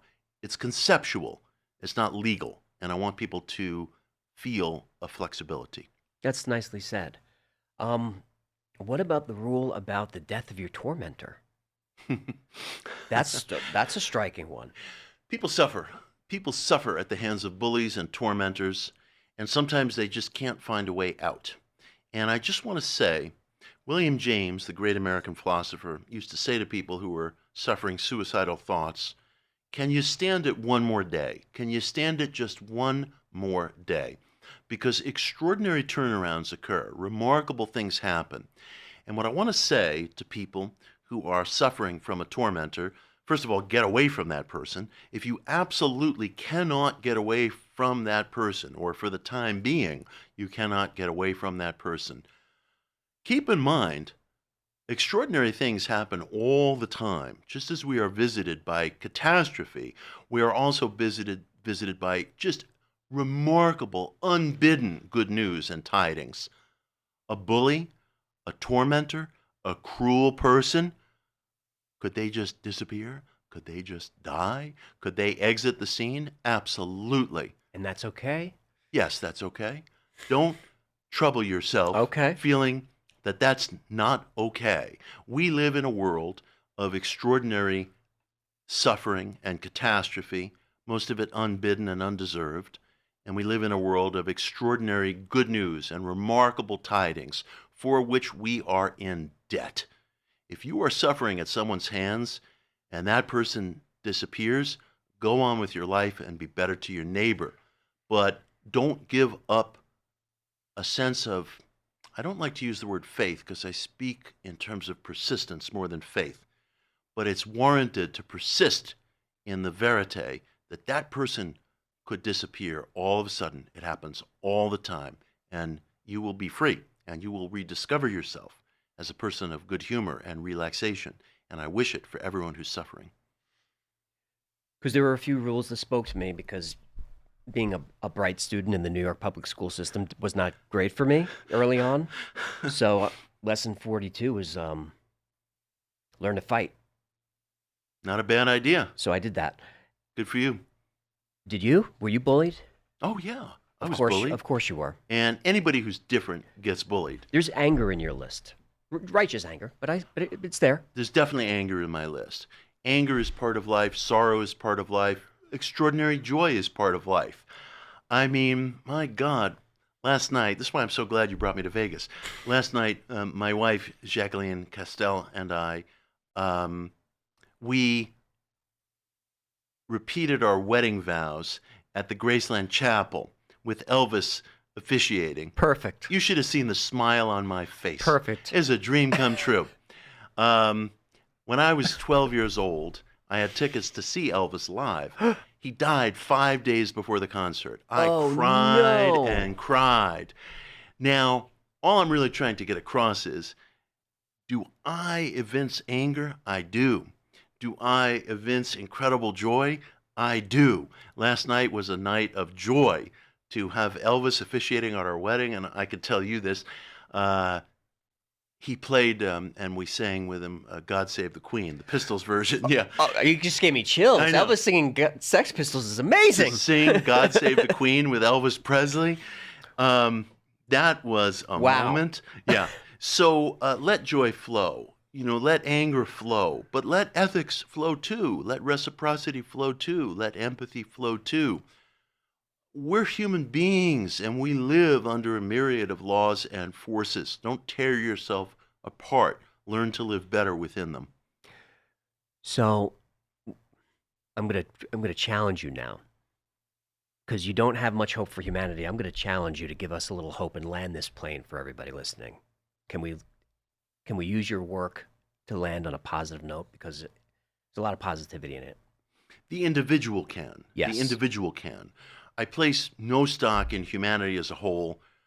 Dare say I don't love humanity as a whole. I see humanity talking one way and conducting itself another. And that's true of most individuals as well. But the individual to whom I appeal is the person with a fineness of emotion, with the fineness of a search, who's capable of holding a question. That's the individual I love and wish to encourage. And that person can find him or herself, I hope, within my work, if it's worth anything. It's worth quite a bit. Mitch Horowitz was here, everybody. This has been a joy. Thank you for coming in. Thank you, my man. Pleasure. That was Mitch Horowitz. I did my best. He's a smart guy. There's a lot of theories and stuff I don't really know that well. Before we started, I had my research out, and, he's an occult guy. So you would figure that'd be easy to prep for, and then the more you learn about him, the more you realize he's just wicked smart. And he's a lot more than an occult guy. There's psychology, parapsychology, all the history. Really hard to talk to a guy with that broad amount of knowledge. So I joked with him. I said, why couldn't you just be a physicist? This would be so much easier. Because it's hard to keep up with him. But I tried. At the end, I asked him for hope because it was kind of a dark conversation in parts. When he says that he has no hope for humanity, he means it. And we hung out afterwards for a while. We have a lot in common. Both from New York City and moved out to the island. We hung out at the same punk rock bars when we were kids. So we bonded. We sat out in front of the studio in our black shirts, two middle-aged guys smoking cigarettes. And it was perfect. So I felt like I got to know the guy a little bit. He's not as dark as that. So let's think about his hope statement for a second. All he gave me was 3 words. The individual can. So let me work back to that. His resume checks out in 10 minutes. That Reagan claim, that was crazy. Mitch says Ronald Reagan spent his career borrowing ideas and exact phrases from occult scholar Manly P. Hall. No question about it, he did it. He even told the Count of St. Germain story, which I think Mitch kind of debunked, but nobody really knows. I think it might have been the Count of St. Germain. The Gandhi story holds up too. He was a lonely law student in London. He meets Madame Blavatsky, the most notorious occultist alive, and credits the Theosophists with sending him back to the Bhagavad Gita. Now, that's in Gandhi's own autobiography. I didn't believe it either. She's in there. And the precognition research. Those studies are real. I talked about them before with Eric Wargo. And he has more. If you go back and watch that episode, he's got more and more and more proof that somehow the future reaches back to us. And that story he told about the fighter, like manifesting for 30 days in the future after the fight's over. I don't know. It's such a compelling story. I'm going to try it. I don't know what to manifest yet, but I'm going to try it. Well, skeptics reran all those experiments we talked about, Daryl, Bem, and some of those, and mostly came up empty. But that fight isn't over because some of them reproduced the same results. So the individual can. And Mitch told me twice he doesn't love humanity. But I also watched him quote William James to anyone thinking about giving up. And then he renewed his wedding vows just yesterday with Elvis officiating. I mean, is that a guy who's really done with us? It's not the guy I smoked a cigarette with. Now, his rules in his new book, I believe every rule in that book. I wish he'd let me just post the rules so you can see those. That kind of wouldn't be fair. I don't know how much the book is. It's worth it. The book it was very surprising. A lot of the occult books are just kind of a dense, heavy read. This felt more like a very grounded self-help book, but the rules were really great, and they're super simple. I mentioned a couple of them on the show, but it's stuff like don't be an asshole, learn to fight, don't tolerate bullies, pay your bills on time, don't loan money, just give it away or say no. A lot of that stuff, like super simple, basic rules. I believe every single one of them, and I fail at a lot of them. But I'm still trying, because if you follow those rules, you're a better person. But he said failing is the point. Esoterica is with a K. It's out now. Mitch's essays are free at mitchhorowitz.substack.com, and everything I mentioned is linked below. The Monroe Institute Tech is my Gateway Process episode. You can check out the basement conversation with Tom Campbell, who invented HemiSync, and we've got an episode on synchronicities. Check out Eric Wargo. A lot of that was covered here as well. We're starting to build up quite a library of this weird, cool stuff. That's why I did this. Until next time, be safe, be kind, and know that you are appreciated. I hear you. No cats in the studio. Get it. Get it.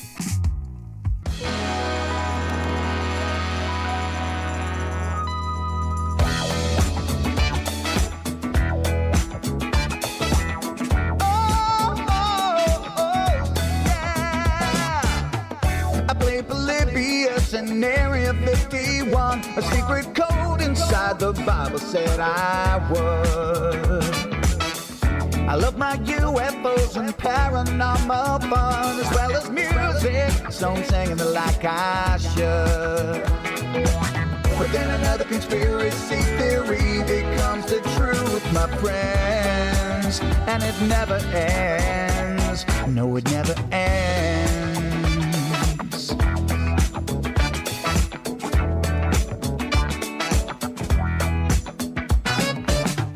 I feel the crap cat and got stuck inside Mel's hole with MK Ultra. I'll be an only two aware. Did Stanley Kubrick fake the moon landing alone on a film set, or were the shadow people there? The Roswell aliens just fought the smiling man, I'm told, and his name was Cold. And I can't believe I'm dancing with the fish. Head go fish on Thursday nights with AJ2, and Wi-Fi's happening all through the night. All I ever wanted was to just hear the truth, so the Wi-Fi's on repeat all through the night.